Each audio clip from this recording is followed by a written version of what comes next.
So we'll start with Karl Marx again. Karl Marx अभी तक हमने काफ़ी चीज़ें ऑलमोस्ट कवर कर ली हैं। कल आपको काफ़ी चीज़ें बताई भी थी, तो उसी में हमारा फिनिश हो जाएगा। बाकी का जितना बचा है अभी will try to finish it. ठीक है, मैक्सिमम कार्ल मार्क्स आज हम कोशिश करेंगे ख़त्म हो जाए हमारा। ग्रामशी हम कल डिस्कस करेंगे। ठीक है, ग्रामशी आज डिस्कस नहीं करेंगे बिकॉज 2 क्लासेस हैं तो बर्डन भी ज़्यादा रहेगा आज, तो इसीलिए सिर्फ कार्ल मार्क्स पे ही ध्यान देते हैं एंड थोड़ा ब्रेक्स ले लेकर करेंगे ताकि ज़्यादा प्रॉब्लम ना हो। Okay,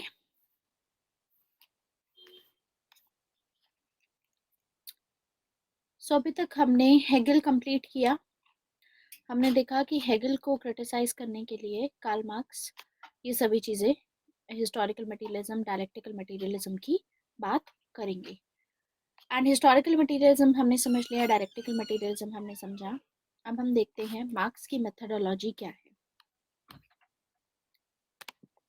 what is the methodology of Karl Marx and capitalism से रिलेटेड क्या बोलते हैं कार्ल मार्क्स।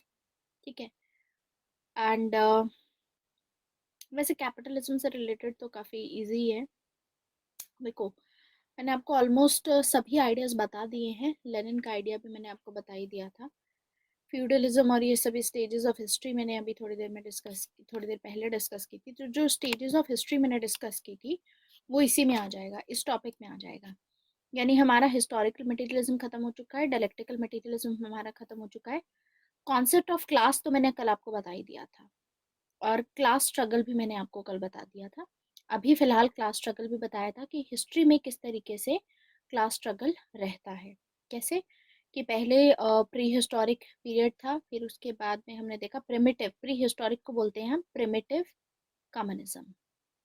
प्रिमिटिव कम्युनिज्म मतलब कि सेटल लाइफ शुरू होने से पहले जो एकदम सबसे पहले जो कॉमन प्रॉपर्टी थी, जब अर्ली मैन रहते थे, वो प्रिमिटिव कम्युनिज्म होता है। तो पहले ये था, उसके बाद आई स्लेव सोसाइटी और धीरे धीरे करके कैसे कॉन्फ्लिक्ट शुरू हुआ क्लासेस के बीच में, वो सभी क्लास स्ट्रगल का आ गया। अब हम थोड़ा सा एनालाइज करेंगे कैपिटलिज्म को। ठीक है, ये चीज़ मैंने आपको बता दी कि सोशलिज्म आएगा, उसके बाद कम्युनिज्म आएगा। सोशलिज्म क्या होता है, कम्युनिज्म क्या होता है, सब पता चल चुका है। बस अब कैपिटलिज्म पे ध्यान देना है, थोड़ा मेथडोलॉजी पे ध्यान देना है, एंड रेवोल्यूशन के बारे में, रिलीजन के बारे में, नेशन के बारे में, कॉन्शियसनेस के बारे में क्या बोलते हैं, बेस सुपरस्ट्रक्चर मॉडल में क्या बोलते हैं कार्ल मार्क्स, एंड फिर इनका क्रिटिसिज्म क्या है, और फिर उसके बाद हम बात करेंगे इन सब की कि कार्ल मार्क्स की इंटेंशन क्या थी, लेनिन का आइडिया कैसे फेल हुआ। ठीक है, ये पूरा लेनिन का आइडिया है। कार्ल मार्क्स कैपिटलिज्म पे क्या बोलते हैं, कैपिटलिज्म की साइकिल कैसे काम करती है, सरप्लस वैल्यू क्या है, एलियनेशन का कॉन्सेप्ट क्या है। बस फिर उसके बाद हमारा कार्ल मार्क्स खत्म हो जाएगा। यहाँ पे हम डिस्कस करेंगे अल्थुजर को डिटेल में। अल्थुजर का बस एक कॉन्सेप्ट देखेंगे, इंटरपोलेशन। अदरवाइज बाकी सब तो उनकी अपनी क्रिटिसिज्म है कार्ल मार्क्स का, वो देखेंगे। कार्ल मार्क्स की मैं आज आपको फुल फ्लेजेड पीडीएफ है, वो मैं आपको दे दूंगी आपके, I will upload that PDF in the discussion forum. वहाँ से डाउनलोड करके आप अब कार्ल मार्क्स को पढ़ना स्टार्ट कर सकते हैं। दूसरी चीज़, क्योंकि आपकी जो आंसर राइटिंग की क्लासेस होंगी आपकी परसों तक चलेंगी। देखो ये क्लासेस आप कल हम कवर करेंगे ग्रामशी और हैना अरेंट। ठीक है, उसके बाद हमारा एक आइडियलिज्म का टॉपिक, आई थिंक आइडियोलॉजी शुरू होगा। अभी मैं आइडियोलॉजी टच नहीं करूँगी, आइडियोलॉजी हम बाद में ही देख लेंगे। ठीक है, तो ये 13 तक हमारे क्लासेस रहेंगी। 14 को आपका स्टार्ट हो जाएगा आंसर राइटिंग का। तो 14 से है आंसर राइटिंग स्टार्ट, तो 14 से पहले पहले आप लोग हाँ इतने ही थिंकर्स हैं, हैना अरेंट तक ही थिंकर्स हैं अभी फिलहाल जो हमारे सिलेबस में है। वेस्टर्न पॉलिटिकल थॉट में वो हैना अरेंट तक है। तो हमारा वेस्टर्न पॉलिटिकल थिंकिंग 13 को ख़त्म हो जाएगा, कल ही ख़त्म हो जाएगा या 13 को ख़त्म हो जाएगा। उसके बाद उसके आगे फिर हम जो आइडियोलॉजीज़ वगैरह शुरू करते हैं वो अगले महीने करेंगे शुरू, अगले महीने की क्लासेस में होगा। उसके बाद जो हमारी क्लासेस रहेंगी आने वाली से 6 से 7 क्लासेस रहेंगी। ठीक है, तो नहीं, ये पेपर 1 का पार्ट ए नहीं है, ये पेपर 1 का पार्ट ए का भी एक इम्पॉर्टेंट पार्ट है, जो कि वेस्टर्न पॉलिटिकल थॉट। बस ये कंप्लीट हुआ है हमारा। वेस्टर्न पॉलिटिकल थॉट के बाद हमें आइडियोलॉजीज कवर करनी होती हैं, जैसे लिबरलिज्म की आइडियोलॉजी, आइडियलिज्म की आइडियोलॉजी, आगे देखेंगे। ये इसका भी पार्ट है, ठीक है। तो पूरा भी पेपर 1 कंप्लीट नहीं हुआ है, वो आगे कवर होगा हमारा। अगले मंथ में हम आइडियोलॉजीज और बाकी सब चीज़ें कवर करेंगे। अच्छा, एक और चीज़ है अभी, क्योंकि आई वाज मैंने अभी आपका पूरे क्लासेस, मुझे इतना पता है कि 14 से स्टार्ट हो रहा है, तो अभी आपको वो भी नहीं दिखेगा, शेड्यूल भी नहीं दिखेगा, बिकॉज वो लॉन्च नहीं किया है। वो कल लॉन्च होगा, आज संडे है तो आज तो नहीं हो पाएगा। दूसरी चीज़ ये है कि क्लासेस इस तरीके से हैं कि मैंने 1.5 घंटे की क्लासेस रखी हैं। अब या तो हम उसको 1 घंटे में, मुझे देने हैं आपको 8 से 9 घंटे में दूंगी आपकी क्लास में, ठीक है। शायद 10 भी दे सकती हूँ, आई डोंट नो, मतलब 8 to 9 to 10 क्लासेस होंगी सिर्फ आंसर राइटिंग की। तो इसको करने का दो तरीके हैं, या तो हम 1.5 घंटे की क्लास रखते हैं आंसर राइटिंग की, या 1 घंटे की रखते हैं। तो व्हाट डू यू सजेस्ट? आप लाइव अटेंड नहीं कर पाएंगे तो आंसर पे अपलोड कर दें ग्रुप में। अच्छा हाँ, आप वर्किंग प्रोफेशनल हैं राइट? 1.5 घंटे की, देखो अगर 1 घंटे की रहेगी, 1 घंटा आंसर राइटिंग करें, आधा घंटा रिविजन कर लें। देखो सबसे पहली बात, the best thing about video format is, आप लोगों को मैं रिवीजन क्यों करवाऊँ, जब आप लोगों को रिवीजन खुद ही ऑलरेडी आप वापस जा कर के सभी वीडियोस देख सकते हैं दोबारा से, तो डुप्लीकेशन ऑफ एफर्ट्स क्यों किया जाए, टाइम वेस्टेज क्यों किया जाए, ठीक है। तो let's not do it. Next thing is, जो लोग वर्किंग प्रोफेशनल्स हैं, दे हैव बीन आस्किंग कि कुछ होना चाहिए इस रिगार्डिंग, तो एक चीज़ की जा सकती है, लेकिन वो फिर ये रहेगा कि आंसर राइटिंग 1 घंटे की अगर हम रखते हैं तो फिर उसमें आंसर राइटिंग में 1 ही घंटे की रखूंगी, ज़्यादा घंटे की मैं नहीं रख सकती, क्योंकि आंसर राइटिंग 1 घंटे की मैं फिर रात को अफोर्ड कर सकती हूँ, 9:30 to 10:30, लेकिन वो जहाँ 1.5 घंटा गया तो वो मेरे लिए बहुत ज़्यादा हो जाता है, because I have to focus on my health, और उसके बाद फिर शाम को मैं ऑलरेडी इतना ज़्यादा एग्जॉस्टेड होती हूँ, तो 1 घंटे से ऊपर नहीं दिया जा सकता, ठीक है।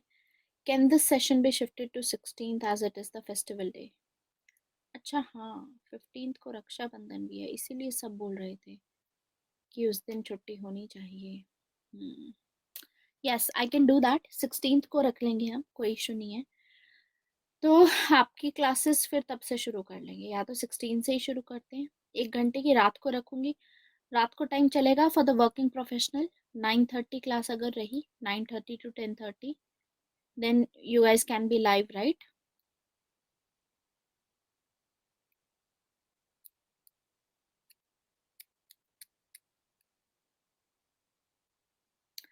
ये तो होगा ही Sumant. Once I am done with batch number 6 ना, तो आप लोगों का टाइम 11 AM हो जाएगा, फिर 11 से 1 बजे तक, और 1.5 घंटे की, 11 से 12:30 तक हम किया करेंगे क्लासेस, ठीक है। ठीक है, ठीक है, 1 घंटा ठीक है, फिर रोज का 1 घंटा हम देंगे, शाम को इवनिंग में देंगे, ठीक है। आंसर राइटिंग थिंकर्स की ही होगी, हम सिर्फ वेस्टर्न पॉलिटिकल थिंकिंग की ही आंसर राइटिंग करेंगे, शुरुआत से शुरू करेंगे। तो make sure whether you are a very working professional और एनी वन, आप लोग सबसे पहले अपना कवर कर लेंगे सारे thinkers. Plato, Aristotle and Machiavelli important है, पहले इन पे फोकस करेंगे हम, इनके मैक्सिमम क्वेश्चन सॉल्व करने की कोशिश करेंगे, ठीक है। और क्योंकि आप लोगों का 1 घंटा चल रहा है, तो मैं आपको होमवर्क भी दूंगी।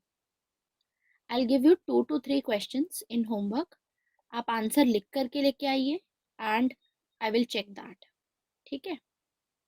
For Hindi medium students also, अभी हम किस चीज़ पे, मुझे आपकी टर्मिनोलॉजी चाहिए, देखो आपसे, तो आप सिर्फ जो अपनी पढ़ रहे हो, जो भी बुक पढ़ रहे हो वेस्टर्न पॉलिटिकल थिंकिंग की, आप लोग सिर्फ टर्म्स पे ध्यान दो हिंदी की, बाकी सब नॉर्मल हिंदी में लिख सकते हो आप। फिलहाल जो टर्म्स की मैं बात कर रही हूँ वो हिंदी में लिख लोगे आप, ब्रैकेट में उनका थोड़ा शॉर्टकट लिख देना इंग्लिश में, ताकि मुझे पता रहे when I am checking your answer. तो उस हिसाब से आई विल टेल यू कि ये आपको फिर एक तो पहले क्लास तो आपकी यही रहेगी कि एक परफेक्ट आंसर, वैसे मैंने आपको बता ही दिया है कि लिखना कैसे है, लेकिन तोड़ तोड़ के हम धीरे धीरे देखेंगे।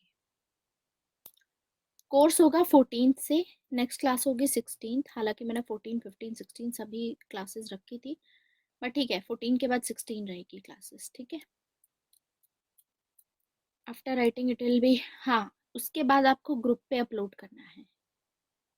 आप लोग ग्रुप पे अपलोड करेंगे, या फिर एक और तरीका है कि I don't know, someone told me, another educator told me कि आप लोग जो क्वेश्चंस यहाँ पर भेजते हो, जैसे let me turn on the question part, अभी क्वेश्चन वाला मैंने ऑन किया है, जैसे इसमें आप क्वेश्चन लिख सकते हो, तो ओके ग्रुप में ही चाहिए, ठीक है। हाँ ग्रुप में तो इजी रहता है, तो उससे पहले आप लोग कैम स्कैनर डाउनलोड कर लेना, क्योंकि जो आप शीट लिखोगे फोटो क्लिक करके मुझे मत भेजना, बहुत डिफिकल्ट होता है मेरे लिए वो फिर आंसर शीट आपके साथ शेयर करना। हाँ यहाँ पे भी कर सकते हो, देर इज अ फॉर्मेट, इसमें क्वेश्चन फॉर्मेट, जो आप क्वेश्चन भेजते हो तो आप इमेज ले करके शायद अपलोड कर सकते हो, तो if I click on it, आपका जो आंसर शीट रहेगी वो स्क्रीन पे आ जाएगी, फिर मैं डायरेक्टली, जैसे suppose I am writing this, तो फिर आपकी यहाँ पर शीट रहेगी तो यहाँ ऑलरेडी रहेगा, ठीक है। कैम स्कैनर जिसको यहाँ भेजना है वहाँ यहाँ भेज दो, कैम स्कैनर से करना है ग्रुप में बेस्ट रहेगा, ग्रुप में भी कर सकते हो, नो इश्यूज।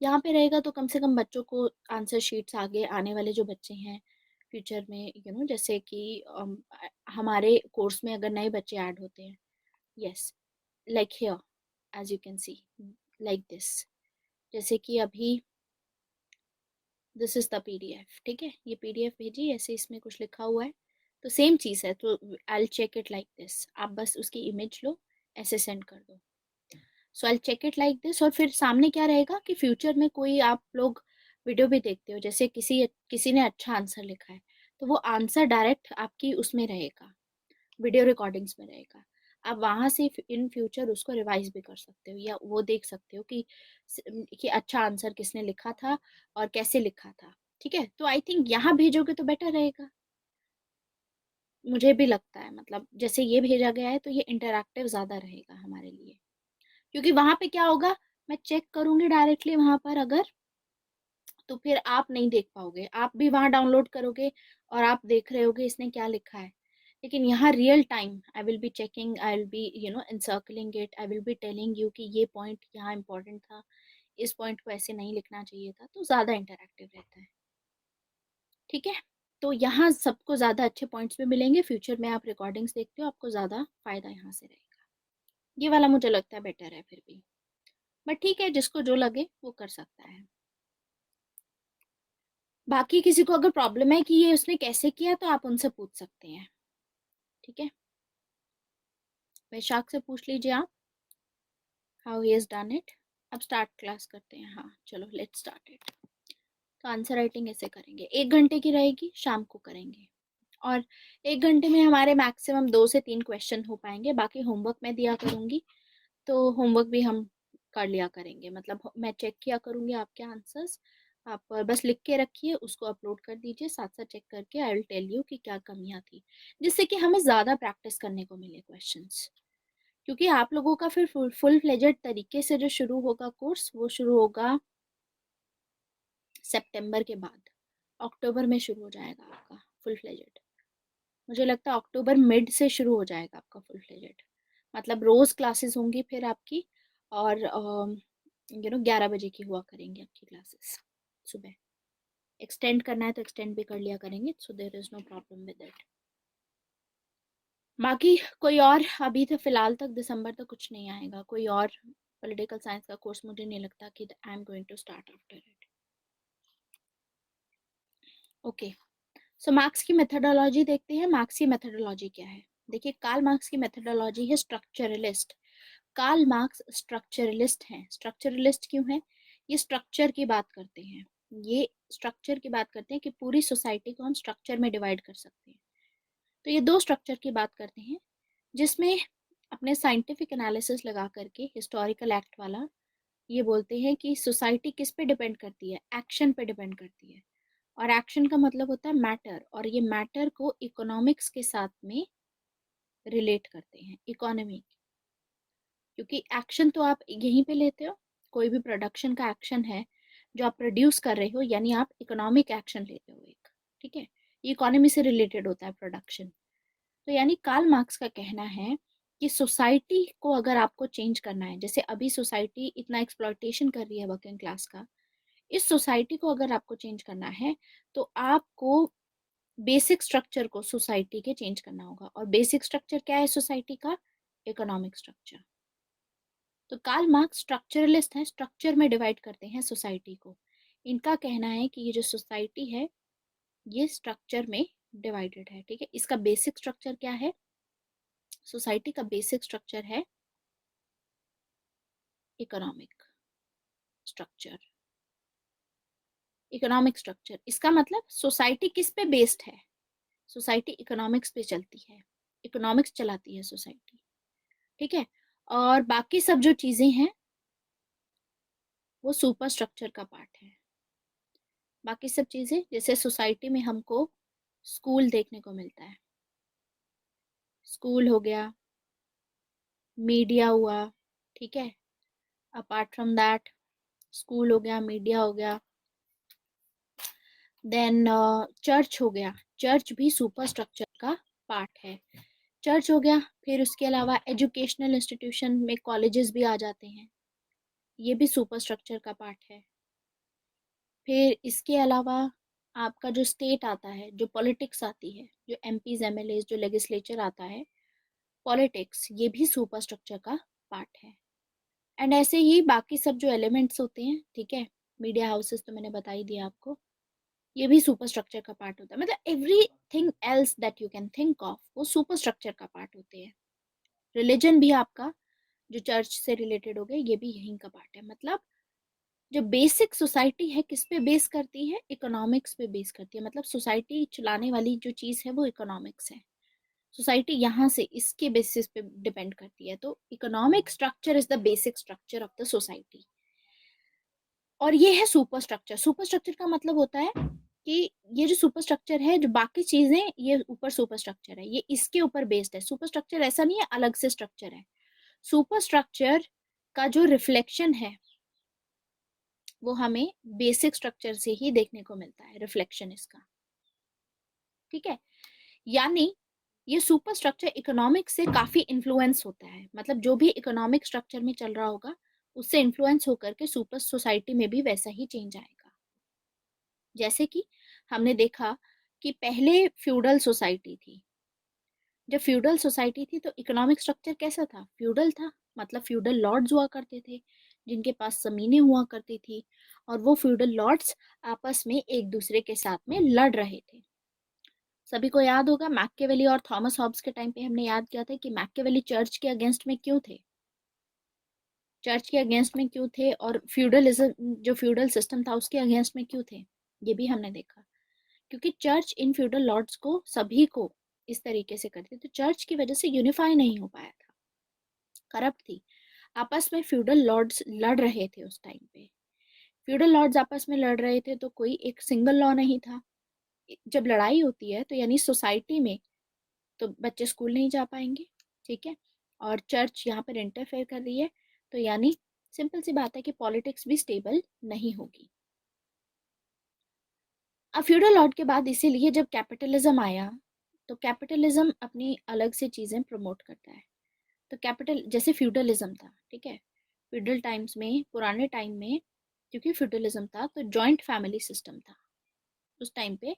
सभी जो फैमिलीज थी, जब जमींदारी सिस्टम था, जैसे इंडिया में देखो, इंडिया में भी फ्यूडल लॉर्ड्स ही थे, जमींदारी सिस्टम था। जमींदारी सिस्टम था तो फैमिली, जॉइंट फैमिलीज हुआ करती थी, सभी फैमिलीज साथ में रहा करती थी और सबकी अपनी वो हुआ करती थी, क्या नाम है, इंडिया में जब लैंड के बेसिस पे था तो सभी जो भी लैंड से प्रोड्यूस किया करते थे वो इक्वली मतलब दिया जाता था, ठीक है, सभी बच्चों में आपस में बढ़ जाता था। लेकिन कैपिटलिज्म जब आया तो कैपिटलिज्म से इकोनॉमिक सिस्टम चेंज हो गया। अब लैंड के ऊपर डिपेंडेंट नहीं है। अब आप काम करो, जितना काम करोगे उतना आपके पास में पैसा आएगा। अब अपनी मेहनत आपकी मेहनत के अकॉर्डिंग मिलेगा आपको। अब ये था, पहले लैंड का बेसिस था जमींदारी में, अब क्या है, आपकी मेहनत के ऊपर, आपके लेबर के ऊपर। तो यानी अगर आपने ज़्यादा मेहनत की तो आपको 50 रुपए मिले, अगर किसी ने कम मेहनत की उसको 10 रुपए मिले। तो अब जॉइंट फैमिली सिस्टम में आता है कि एक बंदा 50 रुपए कमा रहा है, एक 10 कमा रहा है। एक ने जानबूझ के 1 घंटा काम किया क्योंकि उसको नहीं करना था, एक ने 5 घंटे काम किया तो उसको 50 रुपए मिल गए। लेकिन अब ये जॉइंट फैमिली सिस्टम में जाते हैं तो ये बंदा अपने बच्चों के लिए और इन सब के लिए, क्योंकि कैपिटलिज्म ऐसे आइडिया प्रमोट करता है, इकोनॉमिक स्ट्रक्चर अगर कैपिटलिज्म बन जाता है तो कैपिटलिज्म प्रमोट करता है कि आप अपने बारे में सोचो, आप ज्यादा काम करोगे तो आपको ज्यादा दे देंगे। तो ये अब जो जॉइंट फैमिली सिस्टम था, अब ये joint family system nuclear families में कन्वर्ट हो जाएगा। इसीलिए हमने देखा कि जब भी इकोनॉमिक्स चेंज होती है तो सोसाइटी में भी चेंज आता है। समझ आया? सोसाइटी में भी चेंज आता है। तो इसके बेसिस पे कार्ल मार्क्स को हम स्ट्रक्चरलिस्ट बोलते हैं, और हम बोलते हैं कि जो कार्ल मार्क्स है वो ये बोलते हैं कि सोसाइटी इकोनॉमिक्स पे काम करती है। Economic structure is the basic structure of society. बाकी सब चीजें जो सोसाइटी में होती हैं वो सिर्फ इसकी वजह से होती हैं। ये क्यों बता रहे हैं कार्ल मार्क्स हमें? क्योंकि कार्ल मार्क्स बोल रहे हैं कि अगर सोसाइटी में चेंज लेकर के आना है तो बेसिक स्ट्रक्चर पे हिट करो, बेसिक स्ट्रक्चर पे, पॉलिटिक्स पे मत करो। न्यूक्लियर फैमिली का मतलब होता है जिसमें आप मतलब जैसे सपोज दो भाई थे, ठीक है, इनकी वाइफ्स आई एंड इनके फिर बच्चे हुए, ठीक है। पहले जॉइंट फैमिली सिस्टम में था कि ये आपस में सब साथ मिलकर रहेंगे। न्यूक्लियर फैमिली का मतलब होता है इनकी फैमिली अलग है, ये अलग अब रह रहे हैं अपना अलग शहर में। कैपिटलिज्म के चलते एक रूरल एरिया में रह रहा है और एक अर्बन में चला गया, जहाँ पर उसने अपनी फैमिली को सेटल किया एंड उसके बच्चे वहीं के स्कूलों में पढ़े और आपस में इनका अब इतना वो नहीं है। तो that is a nuclear family, capitalism की वजह से हुआ। ठीक है शैलजा, समझ में आया? Any doubt? ओके। सो ये क्यों बता रहे हैं हमको स्ट्रक्चर और इस सब की? क्योंकि इनका कहना है कि सोसाइटी में अगर आपको चेंज लाना है, अगर आपको सोसाइटी में एक्सप्लॉयटेशन एंड करना है, तो आपको इकोनॉमिक सिस्टम चेंज करना होगा। इकोनॉमिक सिस्टम चेंज करना बहुत ज़रूरी है क्योंकि इकोनॉमिक सिस्टम से ही सारी प्रॉब्लम्स शुरू होती हैं। मतलब जितना भी ये हो रहा है इकोनॉमिक सिस्टम पे डिपेंड करता है, ठीक है। जैसे कि कैपिटलिज्म को जब हम देखते हैं तो कैपिटलिज्म में ये जो एक्सप्लॉयटेशन होता है ये प्रॉफिट मैक्सिमाइजेशन के लिए होता है। कैपिटलिज्म इस पे काम करता है। तो ये बोलते हैं मैटर इंपॉर्टेंट है, तो यहाँ पर ये चीज़ करने की हमको ज़रूरत है। Is giving is materialism only because he wanted to oppose Hegel. Yes, he wanted to oppose Hegel. At the same time, he wanted to tell people कि मैटर इंपॉर्टेंट है तो एक्शन लेना इंपॉर्टेंट है, और एक्शन तभी आप ले पाओगे जब आप आज की लाइफ में जो आपके साथ हो रहा है वो आप समझो। तो वो मटीरियलिज्म पे आता है। You have to be materialistic, that's what he is saying, कि समझो, ठीक है, रेवोल्यूशन करवाने के लिए समझो। अब इसी का एग्जाम्पल, एक और एग्जाम्पल देती हूँ। Let me give you one more example. 1857 का जो रिवोल्ट हुआ था, अब कार्ल मार्क्स का ये एनालिसिस लगा करके चलते हैं बेस सुपरस्ट्रक्चर मॉडल के साथ। इन लोगों ने भी रिवोल्ट किया लेकिन ये सक्सेसफुल नहीं रहा, ये फेल हो गया। क्यों फेल हुआ? क्योंकि कार्ल मार्क्स ने बोला अपनी प्रैक्सिस की थ्योरी से कि इनको प्रॉपर अंडरस्टैंडिंग नहीं थी, इनको ट्रू नेचर नहीं था ब्रिटिशर्स का। Let us look at the true nature. True nature क्या था? According to Karl Marx, economic structure is the basic structure, ठीक है। यानी जो ब्रिटिशर्स कुछ भी कर रहे हैं, जो सोसाइटी में, इंडियन सोसाइटी में चेंज आ रहा था, वो इसकी वजह से आ रहा था। Why do you think Britishers ने रूल ऑफ लॉ क्यों अप्लाई किया इंडिया में? क्योंकि रूल ऑफ लॉ की वजह से आती है यूनिफॉर्मिटी, और यूनिफॉर्मिटी का मतलब है कैपिटलिज्म को प्रमोट करता है। मैंने आपको पहले भी बताया था कि अगर सेम लॉज रहते हैं तो प्रॉब्लम नहीं होती, कॉन्ट्रैक्ट साइन हो जाता है और प्रॉफिट जनरेट होने लग जाता है। अलग अलग जगहों पे अलग अलग लॉज होंगे तो कैपिटलिस्ट का लॉस होता है, जिनको प्रॉफिट करना है उनका तो फायदा नहीं होगा। That's why. तो रूल ऑफ लॉ लाने का भी रीजन यही था। आपको क्या लगता है ब्रिटिशर्स ने जो वेस्टर्न एजुकेशन इंट्रोड्यूस की थी वो किस लिए इंट्रोड्यूस की थी? ताकि ये अपने लिए क्लर्क्स जो हैं उनको कम, क्योंकि देखो इंडियंस जो सैलरी लेंगे बहुत कम लेंगे, वो सैलरीज बहुत कम सैलरीज लेंगे। अगर इन्हीं क्लर्क्स को ये इंग्लैंड से लेकर के आते हैं, तो एक तो पहली बात वो अपने घर छोड़ करके किसी दूसरी कॉलोनी में जा रहे हैं। लैगिंग कर रहा है। Wait a minute then.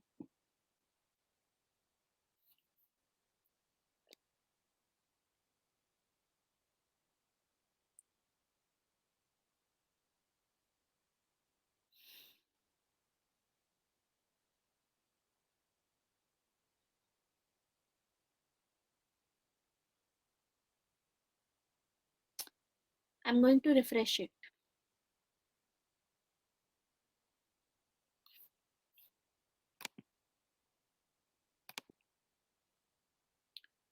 अभी ठीक है।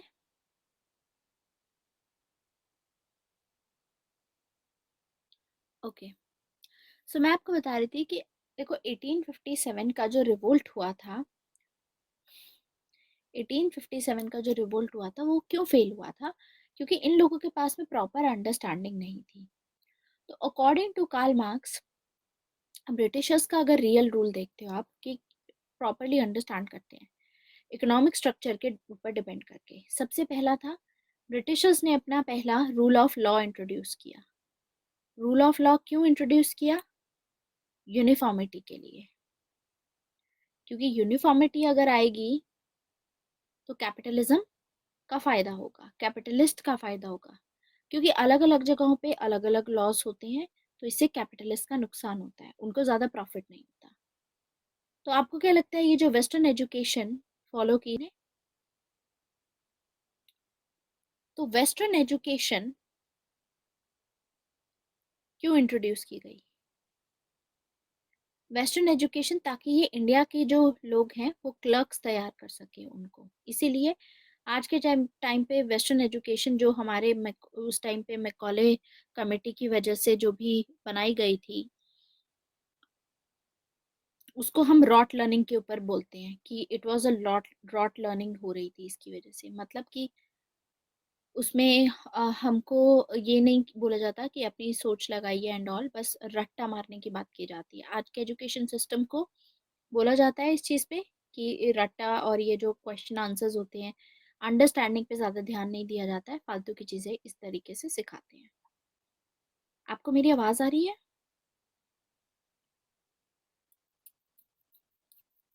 ओके।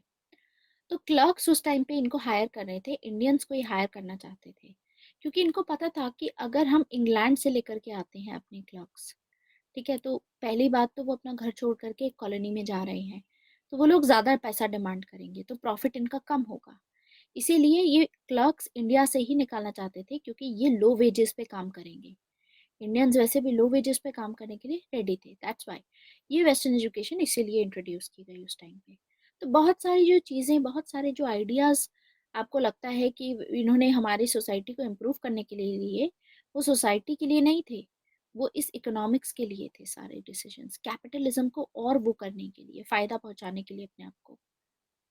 तो यानी सोसाइटी में जो भी चेंजेस आ रहे थे, वो सारे चेंजेस इस वजह से आ रहे थे, इकोनॉमिक स्ट्रक्चर की वजह से। यानी अगर 1857 को अगर आज हम वापस जाएं हिस्ट्री में, ठीक है, पास्ट में मान लो टाइम मशीन लेकर के जाते हैं और उस टाइम पे रानी लक्ष्मीबाई और इन सब से मिलते हैं और उनको बताते हैं कि अगर आपको सक्सेसफुल रिवोल्ट करना है तो ये सक्सेसफुल रिवोल्ट सही नहीं रहेगा, आपको उसको अंडरस्टैंड करना बहुत ज़रूरी है।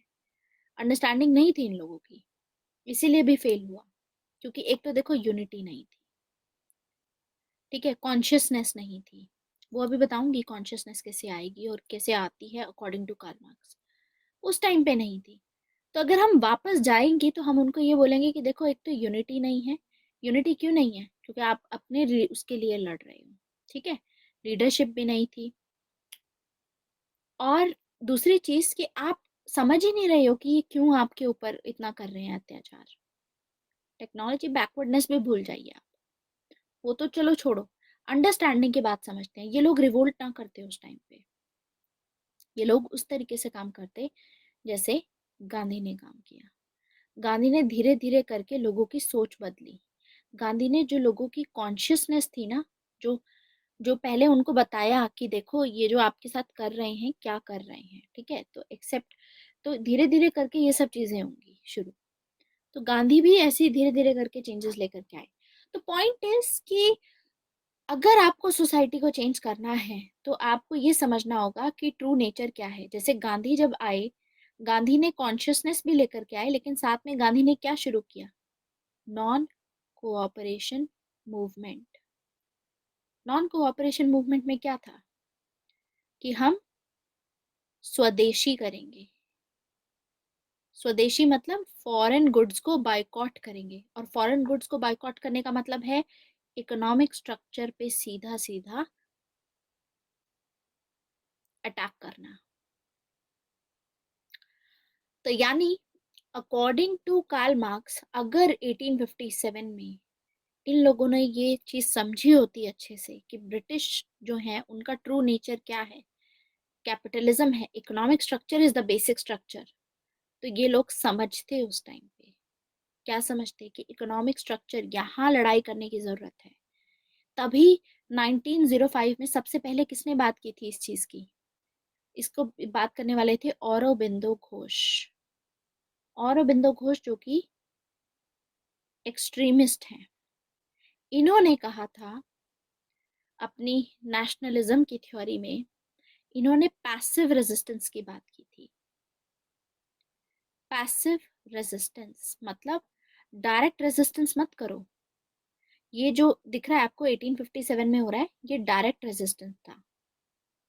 इन्होंने बोला डायरेक्ट रेजिस्टेंस मत करो, पैसिव रेजिस्टेंस करो। पैसिव रेजिस्टेंस मतलब जहां एक्चुअली में फर्क पड़ेगा, जो इसकी जड़ें हैं, इस कॉलोनियलिज्म की जो जड़ें हैं, जो ये हम पे इतना अपने तानाशाही चला रहे, जो जड़ें हैं, जड़ों से उखाड़ो इनको, तब ये यहाँ से जाएंगे। और उसका मतलब था कि स्वदेशी करो, मतलब अपने खुद के इंस्टीट्यूट्स और उनमें रखो। जैसे नेशनल एजुकेशन स्टार्ट हुई उस टाइम पे, एंड वेस्टर्न एजुकेशन को बॉयकॉट करने लगे लोग। गवर्नमेंट स्कूल्स, गवर्नमेंट कॉलेजेस जो थे उस टाइम के, उनको सभी ने बॉयकॉट किया। लोगों ने फिर आगे जाकर के 1905 में फॉरेन गुड्स को बॉयकॉट किया, जलाने लगे उनको, वो नहीं खरीदते थे। खादी का प्रमोशन किया जाने लगा। इंडिजीनियस गुड्स, वापस से जो हमारी इकोनॉमी थी, क्राफ्ट्समैन थे, उनका फिर बिजनेस फ्लरिश करने लगा धीरे धीरे। तो अगर उस टाइम पे इन लोगों ने ये चीज समझी होती, क्योंकि ये तो डिस्ट्रॉय कर चुके थे ब्रिटिशर्स पूरा, और हम सोच रहे थे कि हमारे पर रूल कर रहे हैं, ये गलत कर रहे हैं, वो कर रहे हैं, जबकि आप खुद देखो कि इकोनॉमिक्स में इसके रूट्स थे। तो यहाँ पर अगर आपने किया होता तो ये सक्सेसफुल होता। आगे जाकर ये व्हाई डू यू थिंक कि आगे जाकर के रिफॉर्म्स लेकर के आए? 1905 का जो स्वदेशी था, उसके बाद 1909 में मॉर्ले मिंटो रिफॉर्म्स आए, वो इसी का प्रोडक्ट था। क्योंकि उनको पता था कुछ करना जरूरी है, वरना ये चीज हाथ से निकल जाएगी। एंड सिमिलरली आगे जब नॉन कोऑपरेशन मूवमेंट होगा, या जब सेल्फ रूल चल रही थी हमारी, जो सेल्फ होम रूल चल रहा था, होम रूल मूवमेंट भी चल रही थी हमारी, ठीक है, एनी बेसेंट और ये सब चला रहे थे, तो उसके बाद 1919 में हम देखेंगे दोबारा से रिफॉर्म्स आएंगे। उसके बाद आगे फिर जब सिविल डिसोबीडियंस होगी, उसके बाद में फिर 1935 में दोबारा से रिफॉर्म्स आएंगे। क्विट इंडिया के बाद फाइनली इन्होंने, हालत इनकी उस टाइम पे वर्ल्ड वॉर 2 चल रहा था, इनको बहुत ज़रूरत थी, हमने इनकी इकोनॉमी वाइज और ये सब पूरा शुरू किया, तो आगे फिर फर्दर होगा। तो पॉइंट इज कि इकोनॉमिक स्ट्रक्चर में लाने की चेंज ज़रूरी है।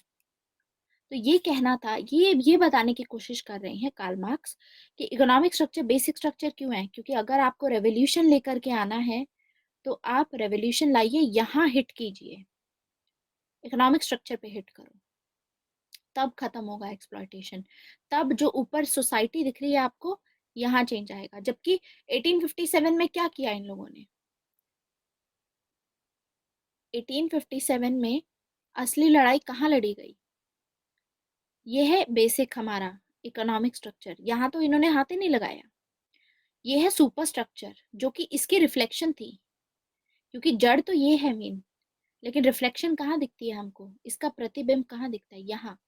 तो उन्होंने पॉलिटिकल सिस्टम, इसका पार्ट है पॉलिटिकल सिस्टम, उन्होंने जो डायरेक्ट हमला किया था, डायरेक्ट अटैक किया था, वो पॉलिटिकल सिस्टम पे किया इनके साथ में, यहाँ नहीं किया, इसीलिए फेल हुए ये। तो यानी इसीलिए ये बोलते हैं कि ट्रू अंडरस्टैंडिंग होना बहुत जरूरी है।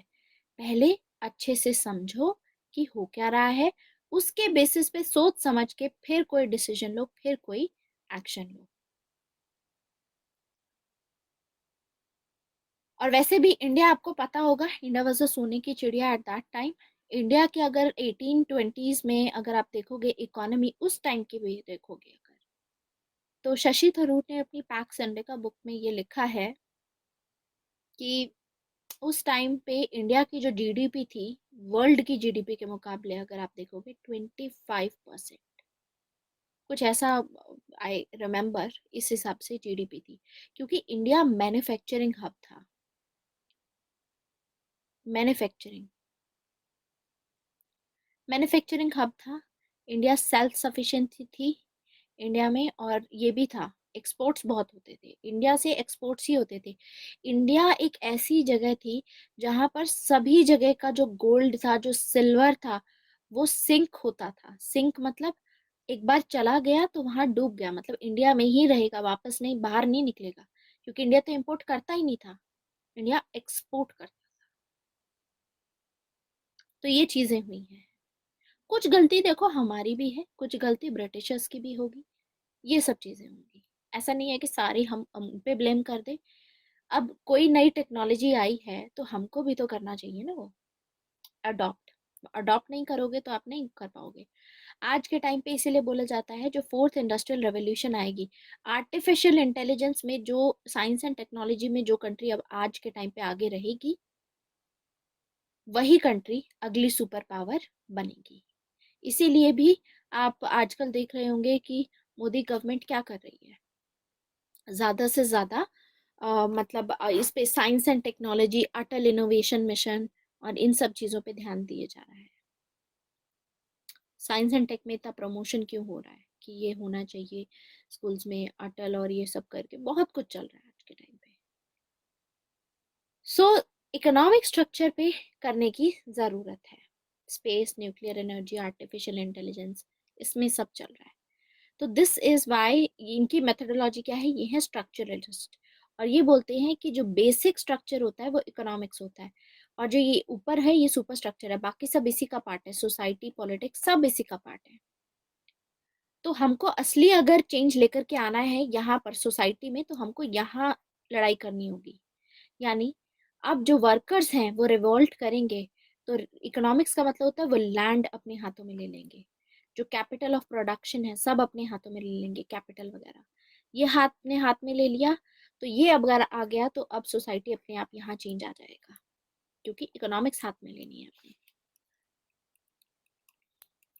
ठीक है, तो कार्ल मार्क्स ने इसीलिए रेवोल्यूशन पे ये बोला कि और it will be the total change, capitalism से हम सोशलिज्म पे लाएंगे और सोशलिज्म से हम कम्युनिज्म लाएंगे। This is what he told. And इन्होंने बोला पॉलिटिकल रेवोल्यूशन कोई रेवोल्यूशन नहीं है, जैसे कि 1857 में हुआ, पॉलिटिकल रेवोल्यूशन नहीं होती, economic revolution is the main revolution. तो आपको पता है कि कैपिटलिज्म में मोड ऑफ प्रोडक्शन में क्या होता है, मोड ऑफ प्रोडक्शन पे इनको अपना कब्जा जमाना पड़ेगा।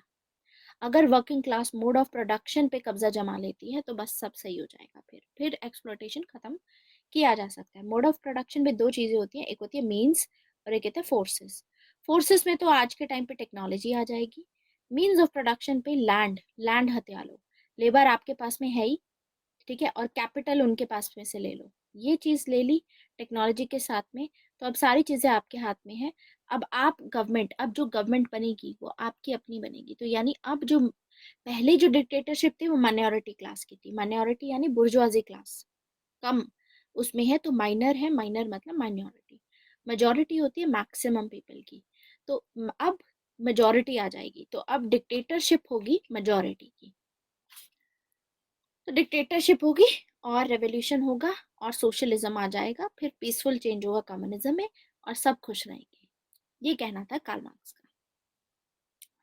और रेवोल्यूशन लाने में रहेगा क्या, इसमें भी रेवोल्यूशन के बारे में भी ये कॉन्शियसनेस की बात करते हैं कि रेवोल्यूशन भी ऐसा नहीं है कि आज तुम्हें रियलाइज हुआ और तुम लेकर के आओ, नहीं, रेवोल्यूशन भी धीरे धीरे आएगा। मतलब अब उसकी बात करेंगे कि उसके बारे में क्या बात करते हैं ये।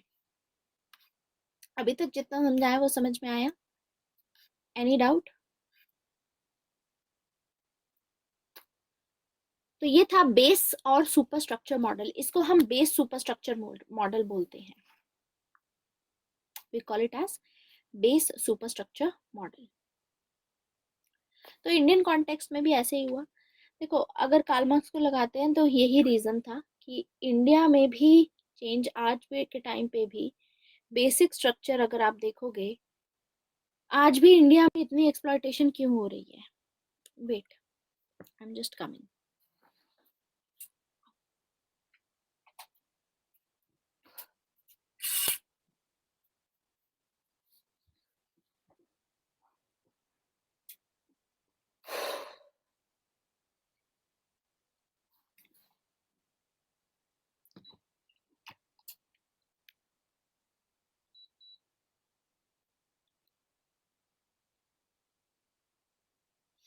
हम्म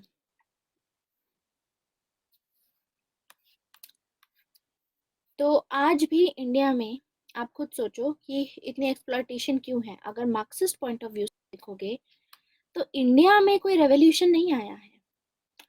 जो कार्ल मार्क्स और जो मार्क्सिस्ट होते हैं, वो जब इंडिया को देखते हैं तो इंडिया के पर्सपेक्टिव से इंडिया के बारे में क्या सोचते हैं कि क्या इंडिया में जो 1940 का रेवोल्यूशन हुआ,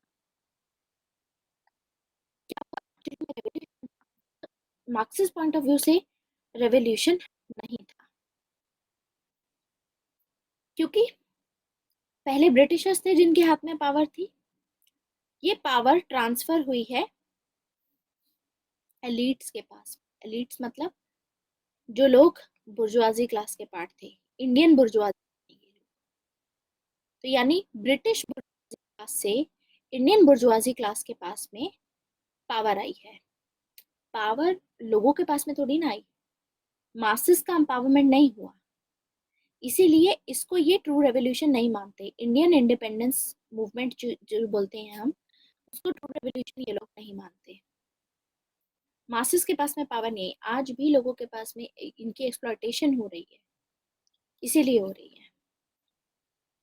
वॉइस ब्रेक हो रहा है, होना नहीं चाहिए, क्यों हो रहा है? लेट मी सी, यहाँ तो नहीं होना चाहिए।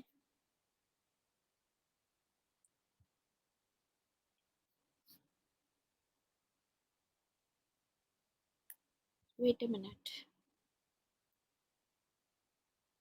Today is August 11।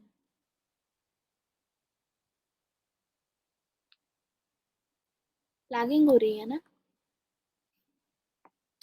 Wait a minute.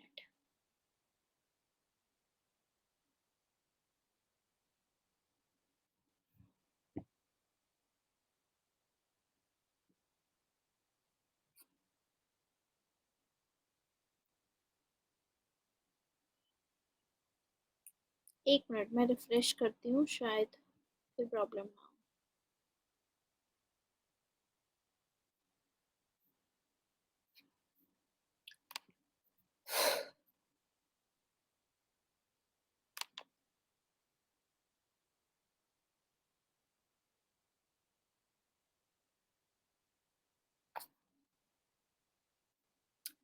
अभी ठीक है? अभी बताओ, can you hear me now? Okay. So मैं आपको ये बोल रही थी कि मार्क्सिस्ट पॉइंट ऑफ व्यू से अगर इंडियन कॉन्टेक्स्ट में देखेंगे तो इंडिया में कोई रेवोल्यूशन नहीं हुआ है। इंडिया में ब्रिटिशर्स से ट्रांसफर पावर हुई है बुर्जुआजी क्लास को, इंडिया की ही बुर्जुआजी। क्योंकि इंडिया में देखो लैंड रिफॉर्म्स तो हुए नहीं अभी तक, इसीलिए भी इंडिया में आज तक जो पॉवर्टी है, इंडिया में आज तक हम देखते हैं कि गरीबी है और एक्सप्लॉयटेशन हो रहा है। पहले जो रूलर्स थे बस उनका कलर चेंज हुआ है, पहले अंग्रेज थे, आज के टाइम पे इंडियन बुर्जुआजी क्लास है जो सारा कुछ संभाल रही है। तो ये चेंज नहीं हुआ है ज्यादा, अगर रेवोल्यूशन इसकी बात करो आप इंडियन कॉन्टेक्स्ट में, ठीक है। ऐसे ही चाइना के कॉन्टेक्स्ट में देखोगे अगर मार्क्सिस्ट पॉइंट ऑफ व्यू से, तो चाइना में फ्यूडलिज्म था, वहां सब चीजें हटा दी गई। ठीक है, तो चाइना में वो चीज हुई। चाइना में पीजेंट रेवोल्यूशन हुआ था। आगे पढ़ेंगे इसको, चाइना की जब हम मार्क्सिज्म पढ़ेंगे तो उसमें माओ जेडोंग पढ़ेंगे तो वहां समझेंगे इसको, क्योंकि वहां पर कॉमन प्रॉपर्टी हुई ना, दैट्स वाई। लैंड रिफॉर्म्स हुए हैं, यूनिफॉर्मली नहीं हुए प्रतीक। यूनिफॉर्मली कहाँ हुए हैं? यूनिफॉर्मिटी तो नहीं है। केरला में हुए हैं, वेस्ट बंगाल में हुए हैं, बिहार, यूपी, दिस पंजाब, राजस्थान, हरियाणा, यहाँ पर तो नहीं हुए। ठीक है, तो लैंड रिफॉर्म्स नहीं है, जैसे होने चाहिए थे वैसे नहीं हुए एग्जैक्टली। सो इंडियन कॉन्टेक्स्ट में मार्क्सिस्ट पॉइंट ऑफ व्यू से ये पता चलता है। तो अब देखो, ये बताते हैं हमें बेसिक स्ट्रक्चर के बारे में कि जो भी मोड ऑफ प्रोडक्शन, अगर आप इसका काबू कर लेते हो मोड ऑफ प्रोडक्शन का, तो पूरी सोसाइटी में जो आपस में रिलेशंस होते हैं किसी के भी, जैसे आपके आपके डॉक्टर के साथ में क्या रिलेशन है बताइए। सारे जो सोशल रिलेशंस होते हैं प्रोडक्शन के बेसिस पे होते हैं। आप अपने डॉक्टर के पास जाते हो, डॉक्टर आपसे फीस लेता है। आप घर बनवाते हो किसी के साथ, तो आप फीस लेता है। ठीक है, आप वो भी चार्ज करते हैं, आप उनको देते हो, तो सभी चीजें प्रोडक्शन के अराउंड घूम रही है इस दुनिया में। कार्ल मार्क्स का कहना है जितने रिलेशंस हैं हमारे, अब आपका मेरा रिलेशन क्या है? आई एम अ टीचर, ठीक है, यू आर अ स्टूडेंट। लेकिन यहाँ पर क्या हो रहा है कि I am charging something from you, ठीक है, and you are getting knowledge, तो वो आपके प्रोडक्शन में काम आएगी, आप आईएएस बनोगे आगे। ठीक है, same thing is with me. If I am teaching you, I am charging you some money for that, तो ये मेरे प्रोडक्शन के उसमें कुछ ना कुछ चीजें, ये प्रोडक्शन में ही काम आ रहा है ना। सो देयरफॉर जो भी प्रोडक्शन, जो भी रिलेशंस होते हैं आज के टाइम पे, वो प्रोडक्शन के बेसिस पे होते हैं। फैमिली किनशिप इज डिफरेंट, हम सोसाइटी की बात कर रहे हैं, फैमिली को साइड में हटाओ एंड इसकी बात करते हैं। ठीक है, हाँ, वेलफेयर फॉर फ्री वो थोड़ा अलग हो जाता है, फिर वो फ्री प्लेटफॉर्म पे चला गया। लेकिन all in all we are, I am right now teaching you on the plus platform, तो वो थोड़ा कैपिटलिज्म के एंगल से देखोगे, so it is like that. Similarly if you think of my situation, so Unacademy is the bourgeoisie class, I am part of the working class. तो Unacademy will be अपनी terms हैं उनकी, अपना उनका एक target set है कि इतने में इतना ही करना पड़ेगा, this is what we will give you, something like that. And similarly I mean I have to abide by those rules कि इस अगर लेट शुरू नहीं करनी क्लास, या these are the some of the guidelines that we have to also follow. ठीक है, तो ये है अपना खुद का बिजनेस और किसी के और के लिए काम करना, इसमें बहुत बड़ा डिफरेंस होता है। So this is what is going. ठीक है, तो इस चीज को समझो कि जो भी रिलेशंस हैं जिसके साथ में भी आप वर्ल्ड में डील करते हो, जैसे आप सब्जी मंडी जा रहे हो तो आप कोई चीज खरीद रहे हो, आप कोई मॉल में जाते हो, आप कपड़े खरीदने जा रहे हो, तो वहां पर भी सेम ही रिलेशन, हर चीज इसी के अराउंड, प्रोडक्शन के अराउंड, रिलेशन ऑफ प्रोडक्शन के अराउंड घूमती है। तो इनकी रेवोल्यूशन की थ्योरी जो इन्होंने दी है, अपनी रेवोल्यूशन के बारे में जो कार्ल मार्क्स ने बोला, वो ये बोला है कि रेवोल्यूशन का मतलब है कंप्लीट चेंज। मतलब जब मोड ऑफ प्रोडक्शन चेंज हो जाता है, अभी मोड ऑफ प्रोडक्शन क्या था?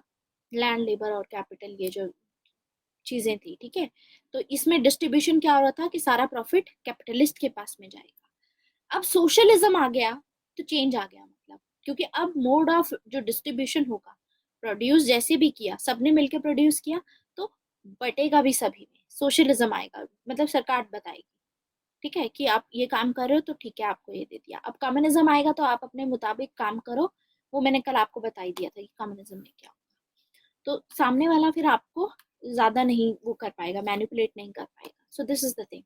तो आज के टाइम पे, या आज जो प्रोडक्शन हो रही है, मतलब आज जो रिलेशन चल रहे हैं सोसाइटी में, दो टाइप के रिलेशन है, या तो आपके पास चीजें हैं या आपके पास नहीं है। अगर आपके पास नहीं है तो आप दूसरों के लिए काम करोगे, अगर आपके पास में है तो आप खुद का बिजनेस खोलोगे और दूसरों को अपने अंडर काम कराओगे। जिनके पास रिसोर्सेस होते हैं उनके पास में बार्गेनिंग पावर ज्यादा होती है। ठीक है, एंड जिनके पास में रिसोर्सेज नहीं होते उनके पास में बार्गेनिंग पावर कम होती है। अब जैसे सिंपल सी बात है, हम लोग मार्केट में जाते हैं, आपको लेबर हो, मान लीजिए लेबर जाती है कोई, जो ये लेबर क्लास होती है ये मार्केट में जाती है, जो इंडस्ट्रियलिस्ट हैं, इन लोगों ने, इनके पास में रिसोर्सेज है, अपनी इंडस्ट्री खोली। ठीक है। अब लेबर्स आ रही हैं यहाँ पर, इनको चाहिए एम्प्लॉयमेंट, ठीक है। ये हैव क्लास है, ये हैव नॉट क्लास है, इनके पास में कुछ नहीं है, सिर्फ लेबर प्रोवाइड कर सकते हैं ये अपनी। तो बार्गेनिंग पावर किसके पास में ज्यादा होगी यहाँ पर? इनके पास में ज्यादा होगी बार्गेनिंग पावर, क्योंकि मार्केट में तो बहुत सारे एम्प्लॉयज हैं, मतलब बहुत सारे वर्कर्स हैं। तो ये किसी को भी, मतलब जो इनके लिए कम में काम करेगा उसको ये नौकरी पे रख लेंगे। तो बार्गेनिंग पावर किसकी ज्यादा हुई? इनकी ज्यादा हुई, देयरफॉर बुर्जुआजी क्लास की। तो पूरी चीजें जो है ये बताने की कोशिश कर रहे हैं कि ये कैपिटलिस्ट इस बेसिस पे डिसाइड करते हैं। तो ये जो लोग हैं ये एक्सप्लॉइटर क्लास है, ये आपको इसीलिए शोषण करेंगे, ठीक है। तो हमारे जितने भी रिलेशनशिप है सोसाइटी में, that is the relationship of class struggle, यानी हमेशा कॉन्फ्लिक्ट ऑफ इंटरेस्ट रहेगा। बुर्जुआजी क्लास के बीच में और वर्किंग क्लास के बीच में कॉन्फ्लिक्ट ऑफ इंटरेस्ट रहेगा, इनके आपस में नहीं बनेगी, क्योंकि बुर्जुआजी क्लास हमेशा चाहती है अपना प्रॉफिट, और वर्किंग क्लास चाहते हैं हमको ज्यादा सैलरी मिले, हम जो हम बना रहे हैं हमारा प्रॉफिट हमको भी दो आधा आधा।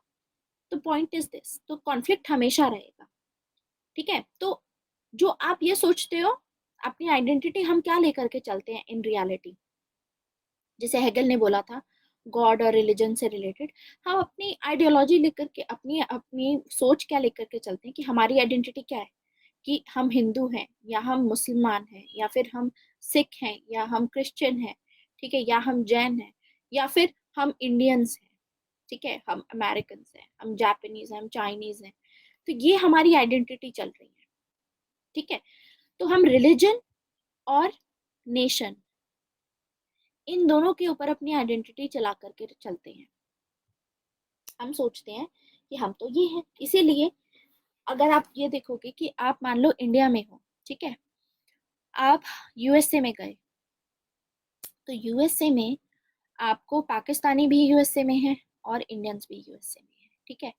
अब आप मान लीजिए वर्किंग क्लास से बिलोंग करते हो और आप इंडिया से बिलोंग करते हो, और यूएसए में जो इंडियंस रहते हैं वो रिच हैं, ठीक है, और जो पाकिस्तानी रहते हैं वो पुअर हैं। और पाकिस्तानी में भी रिच भी होंगे और पुअर भी होंगे, ऐसी बात नहीं है। तो पॉइंट इज कि जब आप इंडिया से जाते हो, माइग्रेट करते हो दूसरी जगह पे, आप माइग्रेट करते हो तो आप किसके साथ में ज्यादा एसोसिएट कर पाओगे अपने आप को? खुद बताओ, किसके साथ में एसोसिएट कर पाओगे? आप इस रिच इंडियन के साथ में एसोसिएट करोगे किस बेसिस पे? क्योंकि आप एक नेशन से हो। और इसमें भी, इन रिच इंडियंस में भी, अगर मान लो एक हिंदू है और एक मुस्लिम है, मुस्लिम अगर पुअर है, ठीक है, और हिंदू रिच है, तो भी आप किसके साथ एसोसिएट करोगे? आप तो वर्कर हो, लेकिन उसके बावजूद आप इनके साथ एसोसिएट करोगे, आप इनसे कुछ एक्सपेक्ट करोगे कि आपको कैसे ना कैसे हेल्प करेंगे। This is what we see. Religion या हम नेशन के बेसिस पे अपनी आइडेंटिटी जो बना के चलते हैं और इनके साथ में जो एसोसिएट करते हैं, कार्ल मार्क्स बोलते हैं ये फॉल्स कॉन्शियसनेस है, ये कभी आपको फायदेमंद नहीं करेगी। ये रिलीजन और नेशन का जो कॉन्सेप्ट है, ये कैपिटलिज्म इसलिए चाहती है कि बना रहे, जिससे कि आप यूनाइट ना हो सको, आप एक साथ ना आ सको, क्योंकि जिस दिन आप यूनाइट हुए उस दिन आप बुर्जुआजी क्लास को, इनके अगेंस्ट रिवोल्ट करके इनको हटा सकते हो, अपना एक्सप्लॉयटेशन जो हो रहा है वो बंद कर सकते हो। सेम चीज है जैसे एकता में ही शक्ति है, आपने बहुत ऐसे मूवीज देखी होंगी जिसमें, वो कौन सी मूवी थी, अभी साउथ की एक मूवी थी, काफी फेमस हुई थी, इसका शायद सेकंड पार्ट भी आया, के F G, what is the name of that, के जी एफ करके ऐसी मूवी है, हाँ के जी एफ। केजीएफ मूवी है, उसमें क्या होता है कि एक रूलिंग क्लास का, मतलब ये पावरफुल लोग होते हैं, उनके नीचे उन्होंने एक पूरा वो बना रखा होता है जिसमें सारे सभी गरीब लोग होते हैं, वो लोग वहां पर बाहर भी नहीं जाने दिया जाता, उनसे काम कराया जाता है, एक्सप्लॉयटेशन, माइनिंग कराई जाती है गोल्ड की। तो पॉइंट इज दिस, गोल्ड की जो माइनिंग कराई जाती है, तो यहाँ पर एक्सप्लॉयटेशन हो रहा है उनका। और जब वो बंदा आता है, मतलब he is now trying to develop some sort of a consciousness कि हम कुछ कर सकते हैं अगर हम साथ में मिलके करें, ठीक है। पावर ऑफ वर्किंग क्लास बहुत अच्छी दिखाई है उसमें। तो एग्जैक्टली यूनाइटेड होने की जरूरत है, that is what Karl Marx says, कि हमको यूनाइटेड होने की जरूरत है। और ये जो रिलीजन का कॉन्सेप्ट है, ये जो कास्टिज्म और ये जो आपको नेशन का कॉन्सेप्ट है, ये इसीलिए है ताकि आपको डिवाइड किया जा सके, ताकि जो पूरे वर्ल्ड के वर्कर्स हैं साथ में ना आए। You should watch such movies, specially article 15 हमारे पॉलिटिकल साइंस के लिए काफ़ी इंपॉर्टेंट है। मतलब बहुत रियल टाइम आइडियाज हमको देखने को मिलते हैं। तो ऐसा नहीं है, हिंदी सिनेमा में भी बहुत अच्छी अच्छी चीज़ें हैं। This is the idea that we gate.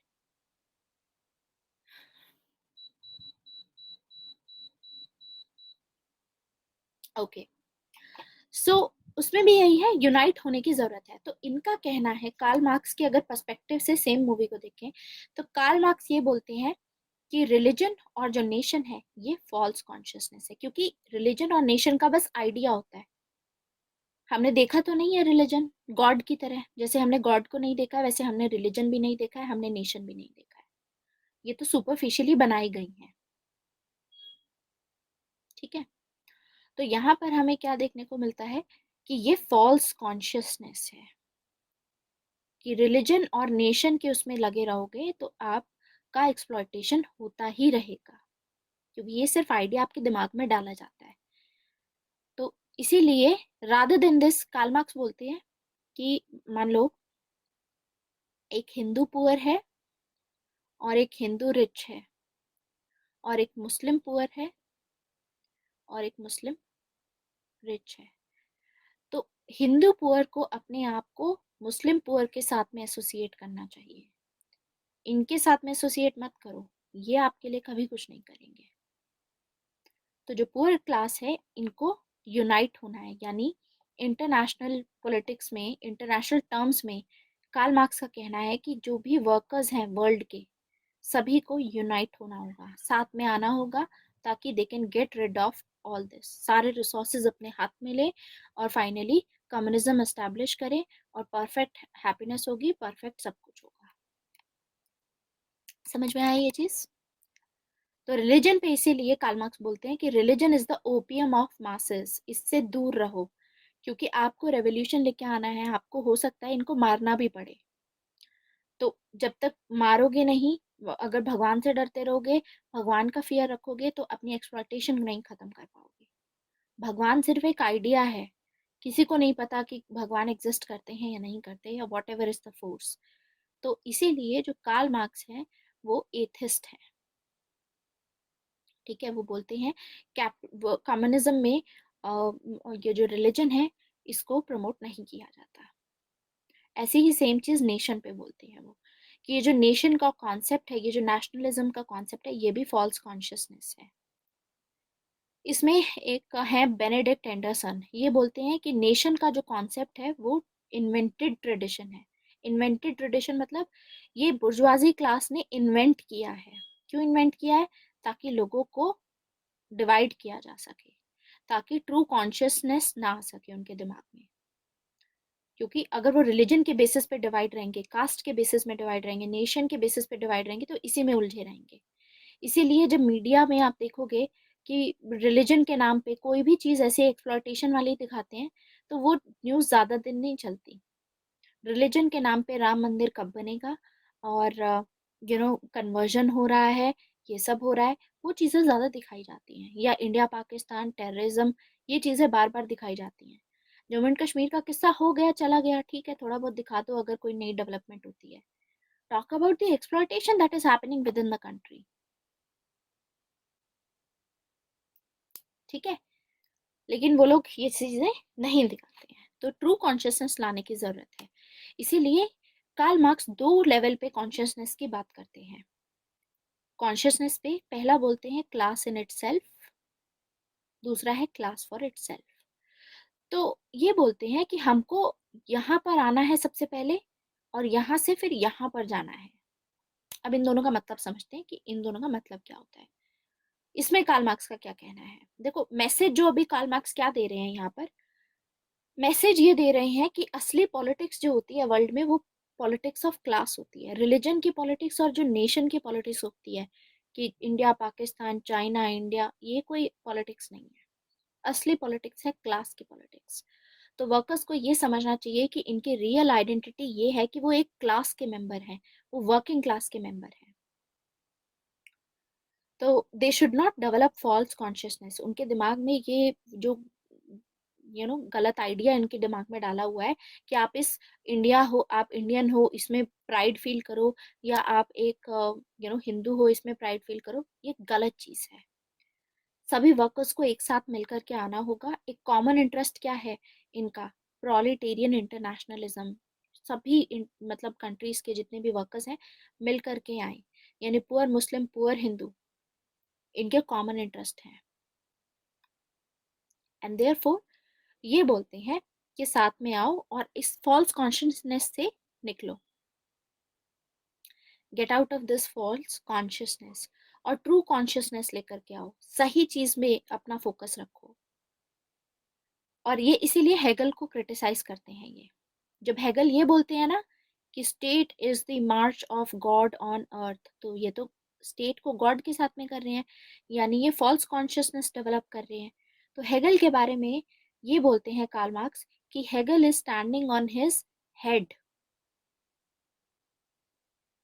Hegel अपने सर के बल खड़े हुए हैं, ऐसे उल्टे, ठीक है, ऐसे उल्टे खड़े हुए हैं अपने सर के बल, मतलब वो सही से देख नहीं पा रहे हैं, ठीक है। यानी पॉइंट इज कि जो हेगल की जो अंडरस्टैंडिंग है वो बिल्कुल गलत है, ये कहना है इनका। तो यानी हमको इंटेलेक्चुअल्स को नहीं सुनना चाहिए।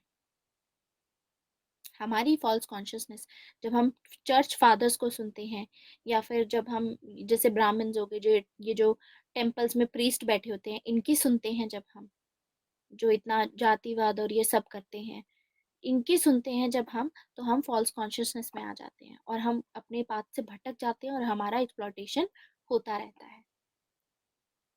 तो इनकी मत सुनो। दूसरी चीज, जो हेगल है वो भी ऐसे ही है, जो गॉड के बारे में बोल रहे हैं कि इक्वल हैं और ये फिलोसोफर के एज एक्ट करके बोल रहे हैं, ये भी he is standing on his head. ये उल्टे हैं, मतलब गलत सोच रहे हैं ये। अगर आपको सही समझना है, आपको ट्रू कॉन्शियसनेस पानी है कि असलियत क्या है, तो आपको अपने पैरों पे खड़ा होना होगा, ठीक है। You have to stand on your feet और देखना होगा कि लाइफ की जो मटेरियल कंडीशंस हैं वो क्या है, यानी आपको समझना होगा लाइफ को सब्जेक्टिवली नहीं, ऑब्जेक्टिवली, कि क्या हो रहा है। तो गांधी जब दलित्स के लिए हरिजन वर्ड यूज करते हैं, तो ये गांधी सब्जेक्टिवली बोल रहे हैं, ऑब्जेक्टिव अंडरस्टैंडिंग नहीं है। गांधी सब्जेक्टिव बोल रहे हैं कि नहीं, मतलब ये हरिजन है, इनको मत करो, ये सब चीजें, इनके भी वेलफेयर के लिए काम किया जाना चाहिए। जबकि जो अंबेडकर हैं, अंबेडकर बोलते हैं कि ये जो टर्म गांधी ने यूज किया है हरिजन, ये एक मिसगाइडिंग टर्म है, ये फॉल्स कॉन्शियसनेस जनरेट कर रही है। क्योंकि ये जो हरिजन है ये एक्चुअली में डिप्राइव्ड क्लासेस हैं। तो अगर इनकी जगह हम इसको दलित बोलेंगे, दलित का मतलब ही है कि ब्रोकन मैन। दलित का मतलब होता है ब्रोकन मैन, टूटा हुआ आदमी, कि आपको तोड़ा गया है, आपका आपको आपको रिस्पेक्ट नहीं दी जाती है, आपको डिप्राइव किया जाता है, you are the depressed class. वो टर्म ज्यादा बेहतर है, क्योंकि जब वो दलित बोलेंगे अपने आप को, तो उनको पता चलेगा कि हमारे साथ क्या हुआ है। तो वो ट्रू कॉन्शियसनेस उनमें डालेगा, ना कि ना फॉल्स कॉन्शियसनेस। फॉल्स कॉन्शियसनेस जो कि गांधी बोल रहे हैं हरिजन बोल करके। तो कार्ल मार्क्स बोलते हैं कि कॉन्शियसनेस आनी बहुत जरूरी है, और कॉन्शियसनेस दो लेवल पे आएगी। दो लेवल की कॉन्शियसनेस होती है। कॉन्शियसनेस, ट्रू कॉन्शियसनेस, दो लेवल की कॉन्शियसनेस होती है, ठीक है।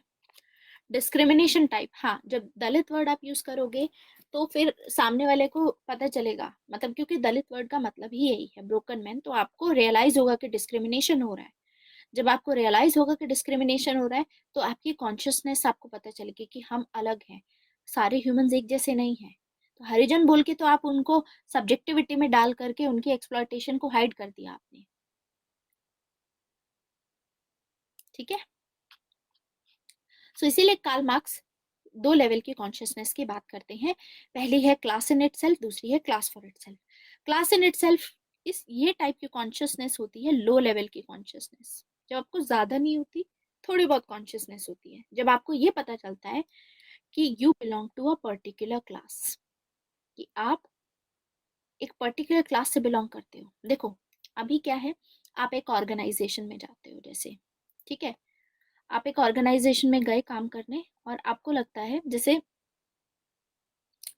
आप एक ऑर्गेनाइजेशन में काम करने जाते हो तो वहां पर मान लीजिए कि सभी लोग काम कर रहे हैं और आप सोचते हो कि सभी वर्कर्स आपके जैसे सेम हैं, ठीक है, सभी वर्कर्स आपके जैसे हैं, और इनफैक्ट ये जो इंडस्ट्रियलिस्ट है जिसने इंडस्ट्री खोली है ये भी तो इंसान है, ठीक है, ये पार्टनर्स है, ये भी इंसान है। तो आप अच्छे से जा रहे हो, ठीक है, लेकिन आगे जाकर के आपका जो मैनेजर है या आपके ऊपर का भी जो भी जिसका प्रमोशन हुआ है या जो भी है, what ever is the case, तो पॉइंट इज जब आप इस इंडस्ट्री में जाकर के काम करते हो तब तक तो आपको लगा था कि सभी एक जैसे हैं, सभी के पास में दो आंखें हैं और मतलब सभी के दो हाथ हैं और दो पैर हैं, तो सभी सेम है, ठीक है। और हो सकता है कि ये हिंदू, पूरी जो कंपनी है इसमें सारे हिंदूज वर्क करते हैं, सोचो, तो आप सोचोगे कि एक कंपनी है जो मुस्लिम जिसमें वर्क करते हैं और एक में हिंदूज वर्क करते हैं, तो यू विल फील कि हम तो सब इक्वल हैं, ठीक है। अब आप वहां पर जब जाओगे, जब काम करोगे, तो वहां पर आपको रियलाइज होगा कि जो ऊपर मैनेजर होगा या जो भी यहाँ पर आपका बॉस होगा वो आपको बहुत ही ज्यादा लाइक झिड़काएगा, आपसे ज्यादा काम कराएगा, मैनुअल लेबर कराएगा, दिन रात काम कराएगा, और आप फ्रस्ट्रेट हो जाओगे, इतना काम तो क्योंकि बंदा नहीं हैंडल कर सकता तो फ्रस्ट्रेशन होगा। That's when you realise sometimes कि देयर इज अ डिफरेंस, कि हम वर्किंग क्लास हैं और ये कैपिटलिस्ट क्लास हैं, इनकी सैलरी भी ज्यादा है, ये गाड़ी से आते हैं, हम साइकिल से जाते हैं, ठीक है। तो that's when you realise this, that is class in itself. जब लो लेवल की कॉन्शियसनेस होती है कि आपको ये पता चलता है कि हाँ डिफरेंस है हम में और उनमें, वो होती है क्लास इन इटसेल्फ। समझ में आया? अब क्लास फॉर इटसेल्फ होती है हाई लेवल की कॉन्शियसनेस। यहाँ पर आपको ये भी पता होता है कि आप अलग हो दूसरों से, मतलब एक इंसान जो हिंदू है लेकिन वो रिच क्लास का है, लेकिन मैं वर्किंग क्लास का हूँ, हम लोगों में डिफरेंस है, हमारी अपनी अलग अलग क्लास है, लेकिन उसके बावजूद आप ये समझो कि आपका एक्सप्लॉइटेशन हो रहा है, कि ये जो सामने वाला बंदा है ये आपको एक्सप्लॉइट कर रहा है। जब आपने ये सोच लिया, जब अब आपके पास दिमाग में आया कि आपका तो बहुत एक्सप्लॉइटेशन हो रहा है, दैट्स व्हेन आप हथियार उठाओगे अपने हाथों में। अब हथियार उठाना है जब class in itself, class for itself बन जाए, मतलब जब आपको पता चले कि आप अलग हो और साथ में ये पता चले कि आपका एक्सप्लॉइटेशन भी हो रहा है, ना ना कि सिर्फ आप अलग हो, आपका बहुत ज्यादा फायदा उठाया जा रहा है, एक लिमिट से बहुत ज्यादा, तब आपको पता चलेगा कि आपका एक्सप्लॉइटेशन हो रहा है। और जिस मोमेंट आपको पता चलता है, जब class in itself class for itself में कन्वर्ट हो जाती है, तब आप हथियार उठा करके रिवोल्ट करोगे। ये सिचुएशन है जब आपको रेवोल्यूशन करना चाहिए, ये कहते हैं कार्ल मार्क्स। ये समझ में आया? Any doubt? और class in itself class for itself कब बनती है? जब एक्सप्लॉयटेशन अपनी पीक पे होता है, जब एक्सप्लॉयटेशन एक्सट्रीम होता है, बहुत ज्यादा एक्सप्लॉयटेशन होता है, तब बनती है class in itself class for itself. तो जब बहुत ज्यादा शोषण हुआ तब लोग हथियार उठाएंगे, इसीलिए कार्ल मार्क्स यही बोलते हैं। कार्ल मार्क्स का कहना था कि रेवोल्यूशन तब आना चाहिए जब class in itself class for itself बन जाए, जब कैपिटलिज्म अपनी पीक पे होगा, तब कैपिटलिज्म एक्सट्रीमली एक्सप्लॉइट करेगा, एकदम एक्सट्रीम में शोषण करेगा, मतलब बियॉन्ड लेवल, बहुत ज्यादा शोषण करेगा, बहुत ज्यादा एक्सप्लॉइटेशन करेगा, तब रेवोल्यूशन आएगा। लेकिन आगे जाकर के लेनिन ने क्या किया? लेनिन ने यूएसएसआर में तब इंट्रोड्यूस किया, तब ये कम्युनिज्म लाने की कोशिश की, रेवोल्यूशन लाने की कोशिश की, जब यूएसएसआर में जो कैपिटलिज्म था अपनी नेसेंट स्टेज पे था। नेसेंट स्टेज का मतलब होता है इनिशियल स्टेजेस पे, अभी तो बस कैपिटलिज्म की शुरुआत हुई थी यूएसएसआर में, पीक पे थोड़ी ना था। ये रीजन है कि आगे जाकर के लेनिन को ब्लेम किया जाता है कि इनकी वजह से कार्ल मार्क्स फेल हुए हैं। Karl Marx is a god who has failed is all because of Lenin, क्योंकि कार्ल मार्क्स ने तो बोला ही नहीं कि रेवोल्यूशन कभी भी ले आओ, कार्ल मार्क्स ने बोला रेवोल्यूशन तब आएगा जब एक्सट्रीम एक्सप्लॉइटेशन होगी और कोई पार्टी नहीं होगी इनको बताने वाली वर्किंग क्लास को कि आओ चलो रेवोल्यूशन करते हैं। लेनिन ने पार्टी लेके आए, Lenin communist party, Vanguard party बनी वो जो। कार्ल मार्क्स ने कभी किसी पार्टी की बात नहीं की। कार्ल मार्क्स ने ये बोला कि जब वर्कर्स को अपने आप रियलाइज होगा कि अब बहुत ज्यादा हो चुका है, जैसे उस मूवी में हुआ, अब उनके साथ इतना एक्सप्लॉयटेशन हो रहा था कि एक बंदा आया, उसने फिर भी बताया उनको कि we can do something about it, they got the hope, now they get this, they become class for itself, कि हम यूनाइट होकर के now we can fight against that. तो फाइनली दे कैन फाइट। नहीं, लेनिन फॉलो करते हैं Karl marks को, उनके सभी आइडियाज को बिलीव करते हैं। बस ये है कि मॉडिफाई जो उन्होंने किया वो नहीं होना चाहिए था। Yes, you can write this in an answer also, that Karl Marx is a god who has failed. Marx will always haunt capitalist. आज भी दोबारा से रेलेवेंस आ रहा है क्योंकि कैपिटलिज्म आज फिर से वही सब हो रहा है। इसीलिए कार्ल मार्क्स की जो कंट्रीब्यूशन है, इवन दो वो रियलिटी में एग्जिस्ट नहीं हो पाई, लेकिन उनकी कंट्रीब्यूशन आज भी कैपिटलिस्ट को हॉन्ट करती है। ठीक है,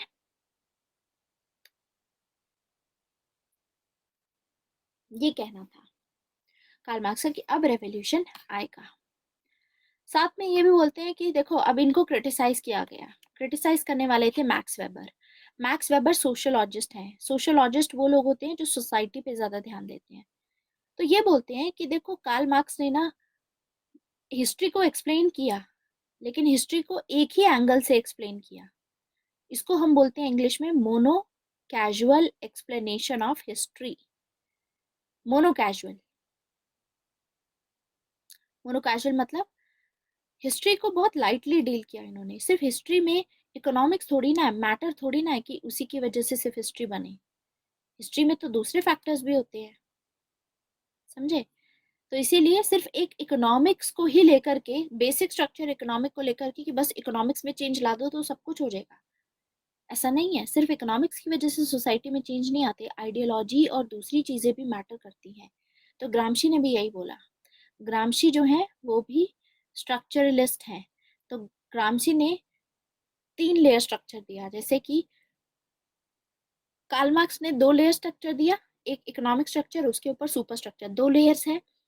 ग्रामशी ने 3 लेयर्स की बात की है जो हम कल पढ़ेंगे। तो ग्रामशी भी इनको क्रिटिसाइज करते हैं। ऐसे ही अल्थुजर भी इनको क्रिटिसाइज करते हैं। अल्थुजर एक मल्टी स्ट्रक्चरलिस्ट है। मल्टी स्ट्रक्चरलिस्ट का मतलब होता है, ये बोलते हैं कि सिर्फ इकोनॉमिक स्ट्रक्चर इंपॉर्टेंट नहीं है, बाकी सभी स्ट्रक्चर्स भी हैं, वो भी अपने आप में स्ट्रक्चर्स हैं, वो भी सोसाइटी में काफी इन्फ्लुएंस करते हैं। मतलब ऐसा नहीं है कि सिर्फ इकोनॉमिक्स को चेंज करोगे तो सोसाइटी चेंज की जा सकती है। ये तो बहुत ही क्रूड इकोनॉमिक डिटर्मिनिज्म बोलते हैं इसको। कि ये बोलते हैं Karl Marx is a crude economic determinist. मतलब सारी चीजें सिर्फ इकोनॉमिक्स पे डाल दी इन लोगों ने कि इकोनॉमिक्स रहेगी, इकोनॉमिक में चेंज आएगा तो सब कुछ चेंज हो जाएगा। तो ये तो क्रूड हो गया काफी, सिर्फ इकोनॉमिक्स नहीं होती। हाँ, मतलब बहुत सारे स्ट्रक्चर्स होते हैं, ऐसा नहीं है सिर्फ इकोनॉमिक स्ट्रक्चर है। तो अल्थुजर इनको ऐसे करते हैं क्रिटिसाइज। मैक्स वेबर भी क्रिटिसाइज करते हैं कार्ल मार्क्स को कि इन्होंने तो हिस्ट्री का सिर्फ एक ही पहलू दिखाया है कि इकोनॉमिक्स की वजह से हिस्ट्री चेंज हुई, बहुत सारे पहलू हो सकते हैं। राइट्स नहीं, ये राइट्स की बात नहीं करते हैं। अल्थुजर नियो मार्क्सिस्ट हैं। ग्रामशी और अल्थुजर नियो मार्क्सिस्ट हैं। ये कार्ल मार्क्स के आइडिया से इन्फ्लुएंस थे, लेकिन ये बोलते हैं कि कार्ल मार्क्स ने एक की बात की है, इसके अलावा भी फैक्टर्स होते हैं जो जिसके थ्रू हम ला सकते हैं चेंज सोसाइटी में। ठीक है।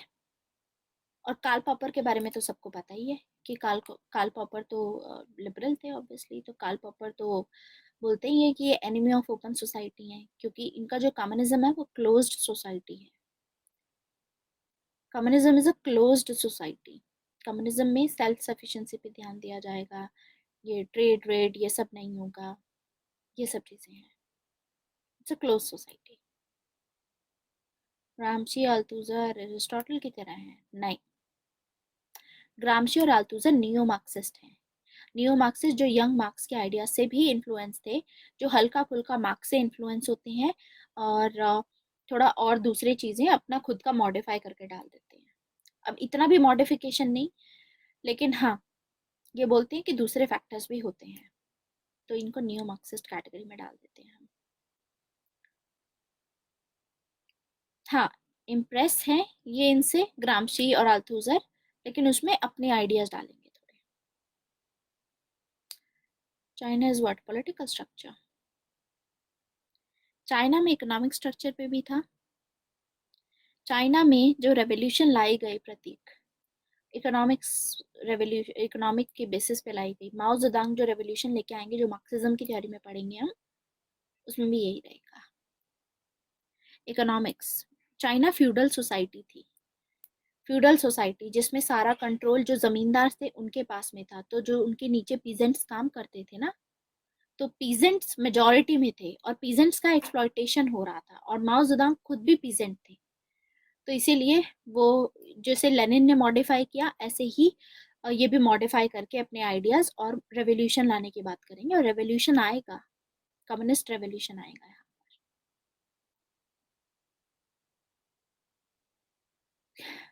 कार्ल पॉपर ने ज्यादातर इनके स्टडी करके, इनको एनालाइज करके इनका अपना वो दिया। हमारे लिए कार्ल पॉपर का सिर्फ ये आइडिया, हमारे लिए कार्ल पॉपर के कोई कॉन्सेप्ट हमारे लिए इम्पोर्टेंट नहीं है, इनका क्रिटिसिज्म इम्पोर्टेंट रहता है, प्लेटो के केस में और इसके केस में, कार्ल मार्क्स के केस में। इसके अलावा हमें पढ़ना नहीं है कार्ल पॉपर। उन्होंने अपने भी कॉन्सेप्ट दिए, पर हमें नहीं पढ़ने हैं। ठीक है, हमारे सिलेबस का पार्ट नहीं है। So this is about Karl Marx. और अल्थुसर को भी हम कल ही देखेंगे। तो हमने देखा कि कार्ल मार्क्स को डिटर्मिनिस्ट बोलते हैं। डिटर्मिनिस्ट का क्या मतलब होता है? डिटर्मिनिस्ट का मतलब होता है कि ये इकोनॉमिक्स को डिटर्मिन करके उसी के बेसिस पे पूरा सोसाइटी को चेंज करने की बात करते हैं, एक ही चीज पे फोकस करके। That is determinist.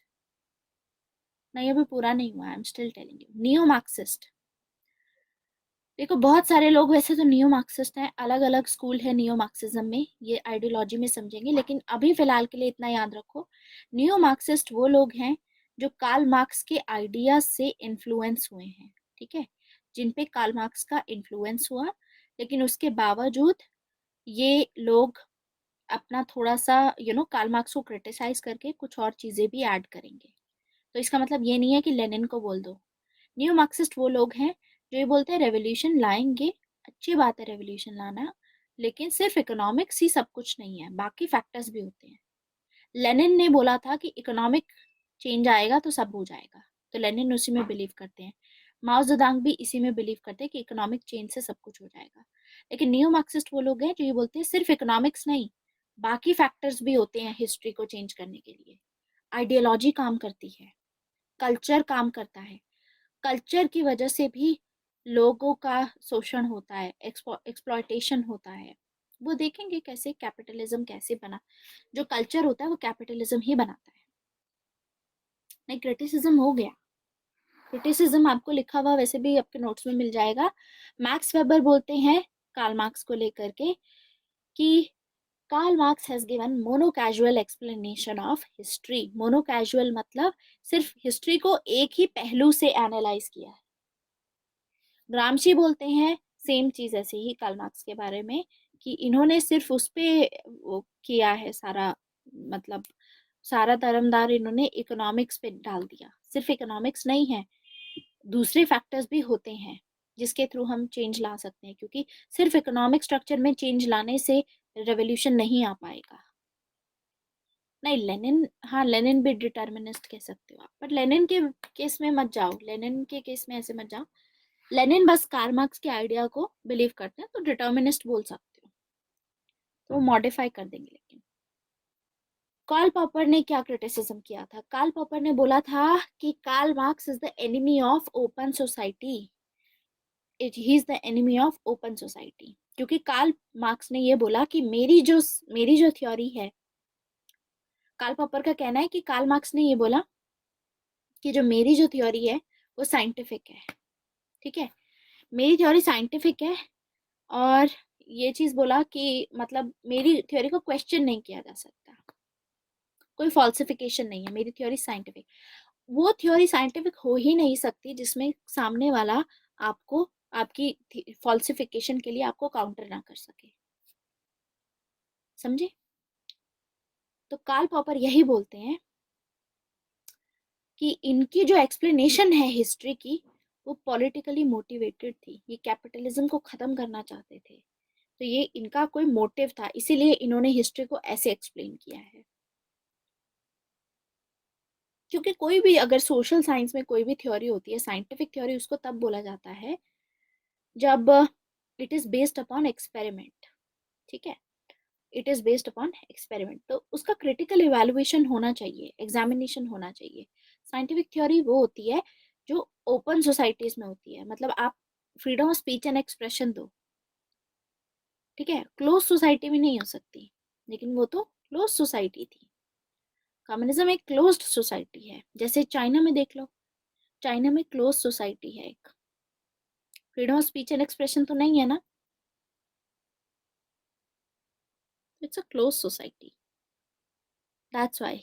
तो कार्ल पॉपर बोलते हैं he is an enemy of open society. इसको आगे फर्दर हम एक्सप्लोर करेंगे। So this is the idea of Karl Marx. Althusser का क्रिटिसिज्म ये था कि कार्ल मार्क्स इकोनॉमिक डिटर्मिनिस्ट हैं। इकोनॉमिक मतलब सारी चीजें इकोनॉमिक पे ही डाल दी, इकोनॉमिक स्ट्रक्चर पे। ये सब चीजें आपको नोट्स में मिल जाएंगी, बताया तो अभी, इकोनॉमिक डिटर्मिनिस्ट मतलब सिर्फ इकोनॉमिक स्ट्रक्चर से चेंज लाने में सब कुछ आ जाएगा। अल्थुजर बोलते हैं ऐसा नहीं होगा, बाकी स्ट्रक्चर भी इंपॉर्टेंट है, सिर्फ इकोनॉमिक्स प्ले नहीं करती है इसमें। क्लियर? बाकी कैपिटलिज्म का कॉन्सेप्ट मैं आपको बता चुकी हूँ कि कैपिटलिज्म में की सैलरी कैसे दी जाती है। सैलरी ऐसे दी जाएगी ताकि आप अगले दिन काम कर सको आकर के। दूसरा ये बोलते हैं कि कैपिटलिज्म डिग इट्स ओन ग्रेव्स। तो जो माओइस्ट हैं इंडिया में वो ऑर्थोडॉक्स हैं, उनको हम ऑर्थोडॉक्स कैटेगरी में डालते हैं, क्योंकि वो रेवोल्यूशन लाने की बात कर रहे हैं। जो लोग रेवोल्यूशन की बात करते हैं वो लोग ये हैं, ठीक है, ऑर्थोडॉक्स होते हैं। Okay, so next is capitalism के बारे में एक चीज बोली इन्होंने कि कैपिटलिज्म जो है वो अपनी कब्र खुद ही खोद लेता है। कैसे? उसका एग्जाम्पल भी मैंने आपको काफी टाइम बता चुकी हूँ कि अगर आपने कोई इंडस्ट्री खोली, ठीक है, तो उसमें इंडस्ट्री में क्या होगा कि ये कैपिटलिस्ट है, इसने इंडस्ट्री खोली, बहुत सारे वर्कर्स काम करने के लिए आए, इसका ऑब्जेक्टिव होता है प्रॉफिट को मैक्सिमाइज करना। अब इसने प्रॉफिट मैक्सिमाइज करने की कोशिश की, तो अब क्या हुआ, आगे जा कर के इनका और ज़्यादा प्रॉफिट मैक्सिमाइज करने की कोशिश करेंगे। तो ये क्या करेंगे, उस पर्पज से ये अब टेक्नोलॉजी को परचेज करने की सोचेंगे, क्योंकि इनको पता है कि अगर हमने मशीन खरीद ली तो मशीन का तो मेंटेनेंस का बस कम पैसा लगता है मेंटेनेंस का, और एक वर्कर अगर 10 वर्कर मैं लगाता हूँ तो वो 10 वर्कर मिला करके 1000 पैकेट बना पाएंगे मैगी के। लेकिन अगर मैंने मशीन खरीद ली तो वो मशीन एक दिन में 10,000 पैकेट मुझको बना करके देगी, और ओवर द ईयर वही मशीन का मेंटेनेंस का कॉस्ट बहुत कम रहता है, और ओवर द ईयर कितने सारे पैकेट्स और कितना सारा प्रॉफिट। तो इसीलिए कैपिटलिस्ट क्या करेगा कि जैसे ही मशीन खरीद के लेके आएगा, इन 10 बंदे उसके में मान लो एम्प्लॉयड थे, एक मशीन खरीद ली जो कि 5 बंदों का काम करती है, ठीक है, एक दिन में। तो पॉइंट इज 5 बंदों क्या 10 गुना का काम करती है, तो 5 वर्कर्स हटा दिए यहाँ से, और मशीन खरीद के लेके आया, वो मशीन बना रही है अब सब कुछ, ठीक है, एंड 5 बाकी है। तो ये 5 चले गए मार्केट में, अब ये वेले घूम रहे हैं, वेले घूम रहे हैं इन द सेंस इनके पास में नौकरी नहीं है। नौकरी नहीं है तो इनकी परचेजिंग पावर चली गई कम, अब इनके हाथ में पैसा नहीं है, ये सामान कैसे खरीदेंगे, प्रोडक्ट कैसे खरीदेंगे, और अपना घर कैसे चलाएंगे, ठीक है। तो ये अब ये अपना उसकी तलाश में घूमेंगे, नौकरी की तलाश में जाएंगे कि ठीक है हमको कहीं से मिल जाए। जहां इनको पहले 10 रुपए की तनख्वाह मिल रही थी, अब ये 5 रुपए में भी काम करने को तैयार है, बिकॉज ऑब्वियसली इनको नीड है और कहीं पे है नहीं, तो ये कम में काम करने की कोशिश करेंगे।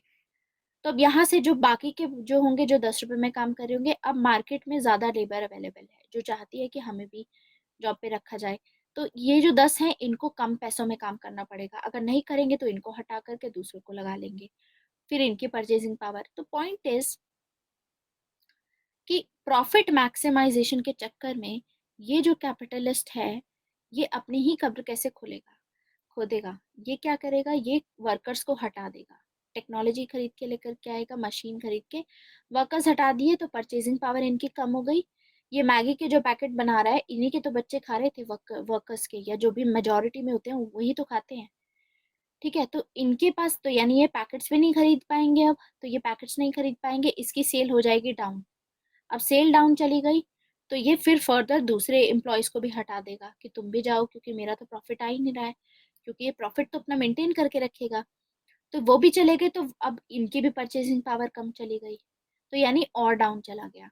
यहाँ से ये और डाउन चला गया, अब कोई और नहीं खरीदा इसका प्रोडक्ट, तो फाइनली सभी हटा दिए, तो मतलब इनका बिजनेस भी ठप पड़ जाएगा यहाँ पर। समझ गए। सो इसीलिए कैपिटलिज्म अपनी खुद की ही कब्र खुद खोद लेते हैं, क्योंकि प्रॉफिट मैक्सिमाइजेशन के चक्कर में ये लोग दूसरों के साथ जो एक्सप्लॉयटेशन करते रहते हैं वहां से इनकी भी परचेसिंग पावर कम हो जाती है। तो इनका प्रोडक्ट खरीदेगा कौन, क्योंकि आप तो नीड के हिसाब से बना ही नहीं रहे हो, आप तो ग्रीड के हिसाब से बना रहे हो। तो यहाँ पर इनको फिर नुकसान होगा। This is how they dig their own grave. तो ये कॉन्ट्राडिक्शन है कैपिटलिज्म की। कॉन्ट्राडिक्शन मतलब खुद को ही काटता है और किसी को काटने की जरूरत नहीं है। लेकिन उसके बावजूद कार्ल मार्क्स फिर रेवोल्यूशन लाने की बात इसीलिए करते हैं क्योंकि कार्ल मार्क्स ये बोलते हैं कि देखो आपकी अपनी भी तो कॉन्शियसनेस है ना, अपनी भी तो आपके एग्जिस्टेंस की कॉन्शियसनेस होती है। तो as soon as you realise कि आपका एक्सप्लॉयटेशन हो रहा है तो आप इनका वेट क्यों कर रहे हो। एक्शन लेना बहुत जरूरी है आपके लिए, क्योंकि एक्शन के बिना आपका सर्वाइवल नहीं होगा। Survival is the most important thing for us. तो इसीलिए इवन दो ये अपने लिए खुद ही खड्डा खोद रहे हैं, खुद ही अपना इनका बिजनेस चौपट हो जाएगा, लेकिन यू टेक द एक्शन उससे पहले ही कि आपका ज्यादा नुकसान क्यों हो। इसीलिए रेवोल्यूशन लाना ही जरूरी है। अपने लिए खड्डा खोद रहे हैं वो ठीक है, इसके लिए बैठे मत रहो। Take some action and take the resources and अपना, ताकि सभी की भलाई हो, तो ये सब करो। That is the concept of,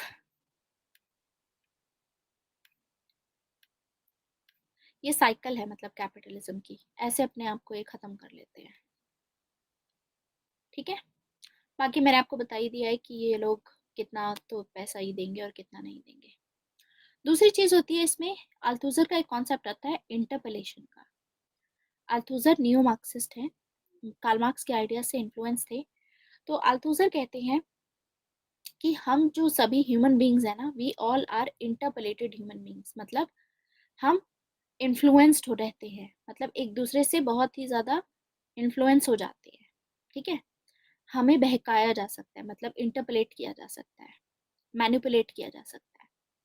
जैसे कि अल्थुजर एक एग्जांपल देते हैं कि कॉफी जो है, ठीक है, आई लाइक कॉफी,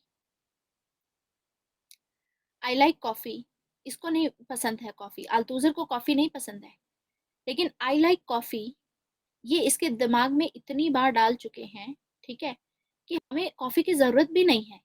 पहले कॉफी नहीं थी वर्ल्ड में तो क्या काम नहीं चलता था लोगों का, जब चाय नहीं थी कॉफी नहीं थी तो काम नहीं चलता था, चलता था।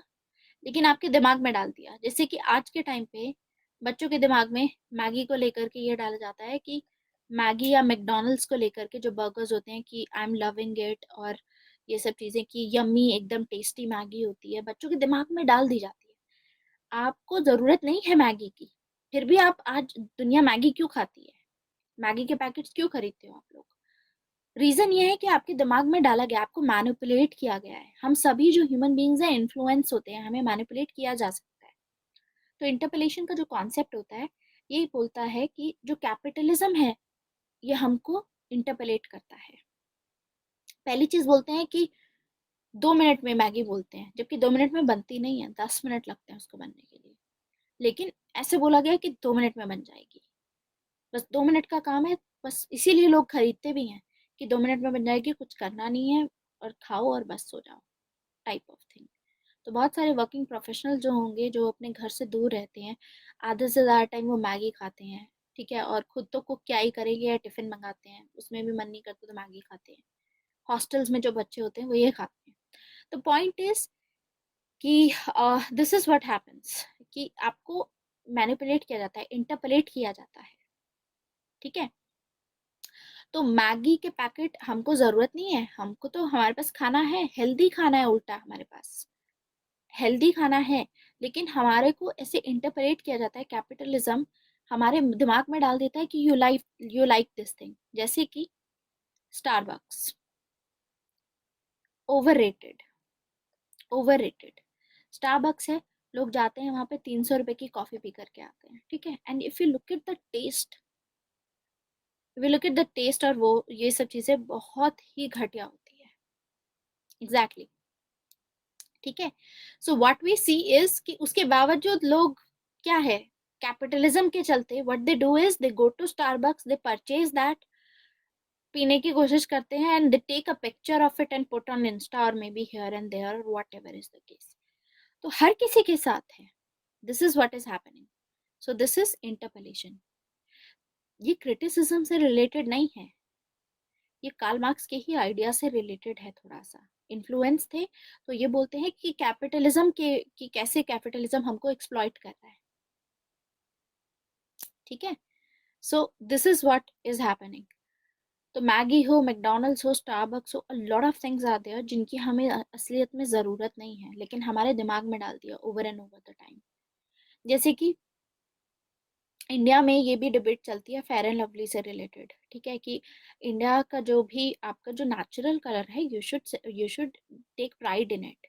लेकिन क्या डाला जाता है कि आप गोरे हो जाओगे, और इस चीज पे ध्यान दिया जाता है, ठीक है, और ये बार बार किया जाता है। ऐसी चीजें दिखाई जाती हैं कि जो लड़की काली होती है उसकी जिंदगी में कुछ हो नहीं रहा होता। आपने ऐड देखी होगी कि अल्टीमेटली उसकी लाइफ में सक्सेस नहीं होता, जस्ट बिकॉज कि वो गोरी हो गई सक्सेस आ गया उसके पास में, ठीक है, she got a job and everything.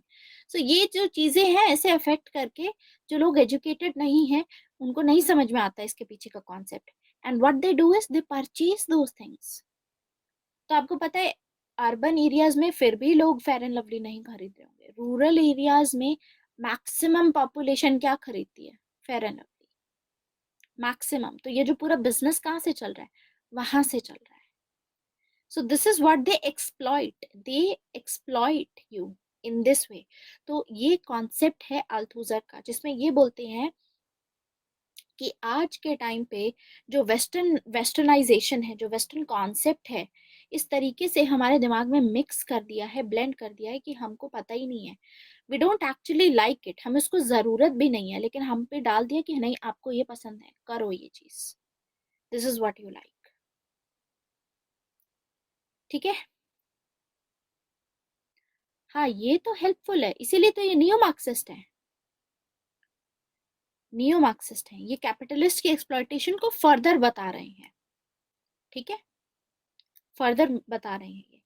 तो यही बोलते हैं कि आज के टाइम पे हम क्या बोलते हैं, वेस्टर्न कंट्रीज में हम बोलते हैं कि वेस्टर्न जो कंट्रीज हैं वो तो डेवलप्ड कंट्रीज हैं, कि ऐसे बोलते हैं ना कि हम यार वो तो बहुत डेवलप्ड कंट्री है, वहाँ पे इतनी सफाई है, हमारे इंडिया में तो कूड़ा कचरा बचा हुआ है, और मतलब वहाँ पर तो ये चीज़ का लॉ है, क्या वहाँ पर इतनी एडवांसमेंट है, इस तरीके से हम बात करते हैं।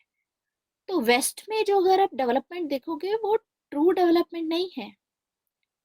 वेस्ट में जो डेवलपमेंट हो रही है वो असली डेवलपमेंट थोड़ी ना है, क्योंकि इनकी डेवलपमेंट क्या हुई, इन्होंने अपने एनवायरमेंट को कितना नुकसान पहुंचाया है, जिसकी वजह से CO2 एमिशंस बढ़े, कार्बन डाइऑक्साइड के एमिशंस, जिसकी वजह से क्लाइमेट चेंज हो रहा है।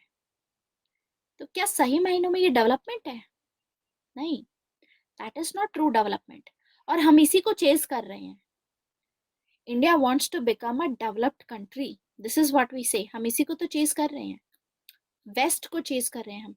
क्यों? क्योंकि कैपिटलिज्म इस टाइम पे डोमिनेंट है, लिबरलिज्म जो है वो डोमिनेंट है, ये सस्टेनेबल नहीं था। लेकिन तो यही कहना है अल्थुजर का कि जो वेस्टर्न कंट्रीज में डेवलपमेंट देखने को मिलती है उसमें एक तो एनवायरनमेंट को इन्होंने नुकसान पहुंचाया है, इनफैक्ट अपने लोगों को भी इन्होंने काफी एक्सप्लॉइट किया है, अपने लोगों को नहीं, सभी लोगों को। अफ्रीका के लोगों को देखो, अफ्रीका से ये अभी भी एक्सप्लॉइट कर रहे हैं, न्यू कॉलोनियलिज्म जो चल रहा है, वहां से रॉ मटेरियल्स लेते हैं, अपने वहां पर जाकर के बनाते हैं और मैन्युफैक्चर करके सेल करते हैं, सारा प्रॉफिट उनका। This is what we see. Middle East में भी एक्सप्लॉइट कर रहे हैं ये लोग, वेस्टर्न कंट्रीज, यूएसए के जो पॉलिसीज हैं मिडल ईस्ट में, सबको पता है कि क्या हो रहा है। तो जो पुअर क्लास है वहां की, वो भी एक्सप्लॉइटेड है, उसके बावजूद हम वो डेवलपमेंट चेस कर रहे हैं जहां पर वो एक्सप्लॉइट कर रहे हैं दूसरों को। सो देयरफॉर ये बोलते हैं आल्थुजर कि लिबरलिज्म अब धीरे धीरे यू नो विदर अवे होता जा रहा है, एंड वेलफेयर स्टेट का कॉन्सेप्ट जो आया, जब जो लिबरलिज्म था पहले, हमने देखा कि इतना एक्सप्लॉयटेशन बढ़ गया, तो इन लोगों ने क्या किया, उसको अडेप्ट कर लिया। इन लोगों ने वेलफेयर स्टेट का कॉन्सेप्ट डाल दिया कि कैपिटलिज्म तो चलता ही रहेगा, साथ में स्टेट अब थोड़ा पुअर सेक्शन के लिए भी काम कर देगा। लेकिन ये कोई परमानेंट सोल्यूशन नहीं है। अगर आपको लगता है कि कैपिटलिज्म रहेगा और कैपिटलिज्म वेलफेयर स्टेट हो जाएगा तो सब सही हो जाएगा, नहीं, ये भी सही नहीं होगा। तो ये सभी फॉल्स कॉन्शियसनेस है।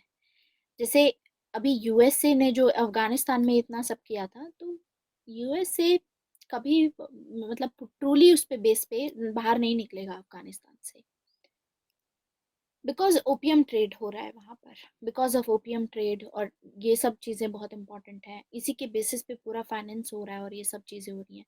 This is one thing. तो ये अलग अलग चीजें हैं जो आपको अपने नोट्स में मिलेंगी, पढ़ करके आपको अच्छे से समझ में आ जाएगा।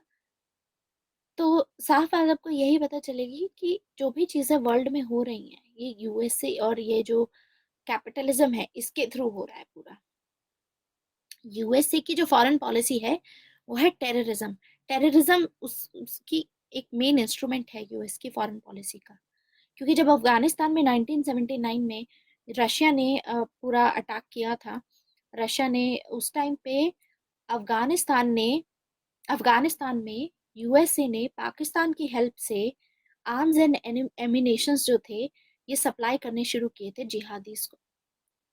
तो ये जो टेररिज्म है ये यूएसए का ही फैलाया हुआ है। जो आधे से ज्यादा प्रॉब्लम्स हैं ये सब कैपिटलिज्म की अपनी जो प्रॉफिट मैक्सिमाइजेशन की वजह से ही पूरी मुजाहिदीन और ये सब जो हैं ये सभी सामने आई हैं। ठीक है। हाँ, अमेरिका सपोर्टेड अल कायदा, एग्जैक्टली। हाँ, but it still has failed, that is true. लेकिन नियो मार्क्सिस्ट अभी भी बोलते हैं कैपिटलिज्म नहीं होना चाहिए। समझ आया? अब वो फेल हुआ वो तो ठीक है, फेल तो होगा ही, वो अपने रीजन थे उनके। क्योंकि कुछ स्कॉलर्स ये बोलते हैं कि कार्ल मार्क्स चाहते ही नहीं थे कि ऐसा हो, वो बस ये चाहते थे कि कैपिटलिज्म अपने आप को सुधारे, जो भी नेगेटिव एलिमेंट्स है वो दूर करे। अब एक कॉन्सेप्ट रह गया है कार्ल मार्क्स का, एलियनेशन का। एलियनेशन का कॉन्सेप्ट मैंने आपको हल्का फुल्का बता ही दिया था, लेकिन बाकी का जो एलियनेशन है वो हम कल पढ़ेंगे। तो कल एलियनेशन कवर करेंगे पहले लेक्चर में, और ग्रामशी कवर करेंगे। उसके बाद फिर हैना अरेंट एक लेक्चर में कवर हो जाएगा। तो ये दोनों भी बहुत ही इंटरेस्टिंग है। जस्ट लाइक कार्ल मार्क्स ना, रियल लाइफ से ये लोग भी बहुत कुछ बोलते हैं। जैसे हिटलर ने जो किया था जर्मनी में, उसको लेकर के हैना अरेंट ने बहुत बहुत अच्छी अच्छी चीजें, बहुत अच्छी बातें, बहुत अच्छा एनालिसिस दिया है। तो वो चीजें हम वहां पर करेंगे, ठीक है। फासिज्म और ये सभी बाकी आइडियोलॉजीज में अभी जो पॉलिटिकल थिंकर्स हमारे कवर होंगे, आगे जब हम आइडियोलॉजी शुरू करेंगे साथ में सब चीजें कनेक्ट होंगी, जो पूरे वर्ल्ड में होता रहा वो सब चीजें कनेक्ट होकर के हम पढ़ेंगे। तो this is a very interesting subject, you just have to do the revision. ठीक है, कनेक्ट कर पा रहे होगे सारे आइडियाज, लेकिन इम्पॉर्टेंट इज द कीवर्ड्स। जो भी इंटरपलेशन मैंने बोला उसका मतलब याद रखो। कॉन्शियसनेस कौन से टाइप की, क्लास इन इटसेल्फ का क्या मतलब है, फॉर इटसेल्फ का क्या मतलब है, ये करना है आपको, ठीक है। तो आपका western political thought by the end of this month 31 अगस्त तक टिप्स पे होना चाहिए। रिवीजन स्टार्ट कर दो, अपनी एक एक चीज पढ़नी स्टार्ट कर दो। वीडियोस पहले देखो, 3 से 4 बार वीडियोस देखो। मैं ये नहीं बोल रही हूँ कि आप कॉपीज में जाओ, कॉपीज में जो लिखा हुआ है वो भी करने की जरूरत नहीं है फिलहाल। जो कॉन्सेप्ट आपको क्लास में बताया गया है, एक एक बात आपके दिमाग में होनी चाहिए। If I ask you something you should know what I am talking about. That's what I want more from you, क्योंकि कॉपी में तो ऑलमोस्ट सेम ही है, तो अगर आप 2-3 बार पढ़ोगे तो वो आपको ऑटोमेटिकली हो जाएगा। ठीक है। हाँ, फुल पीडीएफ पढ़ना है, कुछ छोड़ना नहीं है, सिर्फ पीडीएफ ही पढ़नी है, बुक्स नहीं पढ़नी है आप लोगों को। फॉर हिंदी मीडियम उन लोगों को, क्योंकि नोट्स नहीं है, तो उनके लिए भी आई एम थिंकिंग कि देखते हैं, ग्रुप में बात करते हैं उस बारे में। ठीक है, एडिशनल पीडीएफ की भी अभी फिलहाल ये कंप्लीट करो, आपके पास उसके बाद टाइम रहता है तो फिर देखेंगे। अभी फिलहाल ये भी नहीं कंप्लीट होगा, तो पहले ये कंप्लीट करके आओ। Yes Umang, what is your question? Group link देती हूँ मैं आपको, वेट अ मिनट।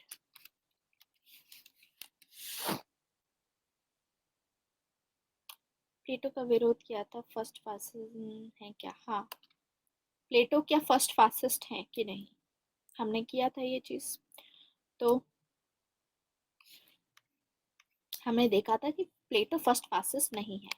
बहुत सारे स्कॉलर्स हैं जो ये बोलते हैं कि प्लेटो का इंटेंशन कभी भी ये नहीं था।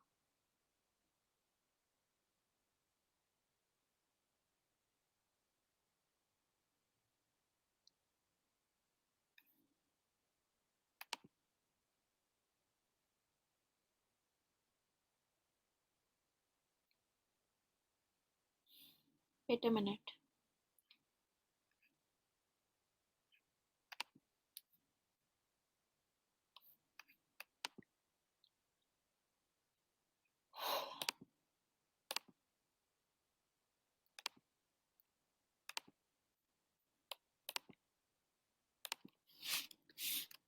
वो समझ नहीं आया आपको?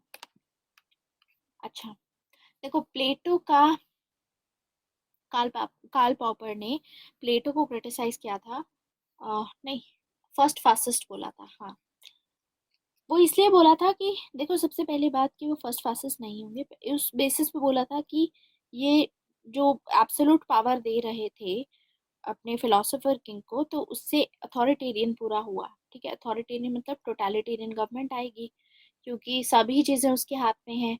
और इन्होंने बोला कि उसकी अथॉरिटी को कोई क्वेश्चन नहीं कर सकता, फिलोसोफर किंग की अथॉरिटी को कोई क्वेश्चन नहीं कर सकता, ना कोई बुक, ना कोई इंसान, ऑर्डिनरी पीपल, कोई भी नहीं। कोई रिस्ट्रिक्शन नहीं थी, सिर्फ एक रिस्ट्रिक्शन थी, वो ये थी कि जो फिलोसोफर किंग है वो कॉन्स्टिट्यूशन चेंज नहीं कर सकते, अदरवाइज सारी पावर उनके हाथ में रहेंगी। तो हम देखते हैं कि वो फर्स्ट फासिस्ट नहीं थे। क्यों नहीं थे वो फर्स्ट फासिस्ट? क्योंकि प्लेटो की जो इंटेंशन थी वो थी कि लोगों की भलाई की जा सके, एक परफेक्ट आइडिया ऑफ जस्टिस हो। क्योंकि वो चीज कभी उसमें नहीं आई, रियलिटी में नहीं आई।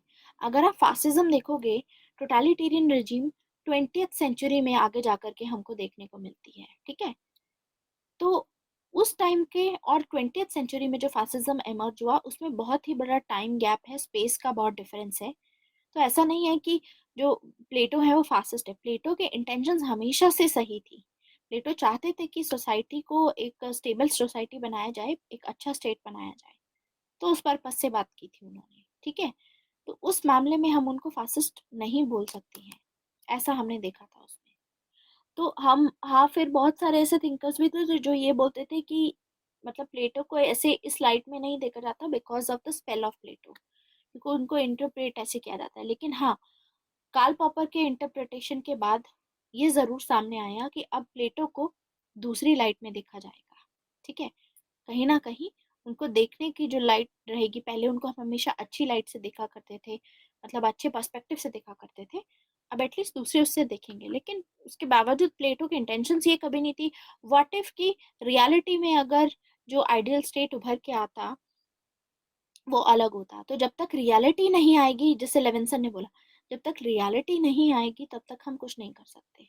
तो कार्ल पॉपर को ही क्रिटिसाइज कर सकते हो, राजीव भार्गव की आप स्टेटमेंट देकर के, कि देखो कार्ल पॉपर की जो स्टेटमेंट है, उनका जो क्रिटिसिज्म है प्लेटो का, वो पॉलिटिकली मोटिवेटेड है, क्योंकि वो लिबरलिज्म को वो करना चाहते हैं, मतलब जस्टिफाई करना चाहते हैं। दैट्स वाई वो ओपन सोसाइटी को इसीलिए करके ऐसे बोल रहे हैं।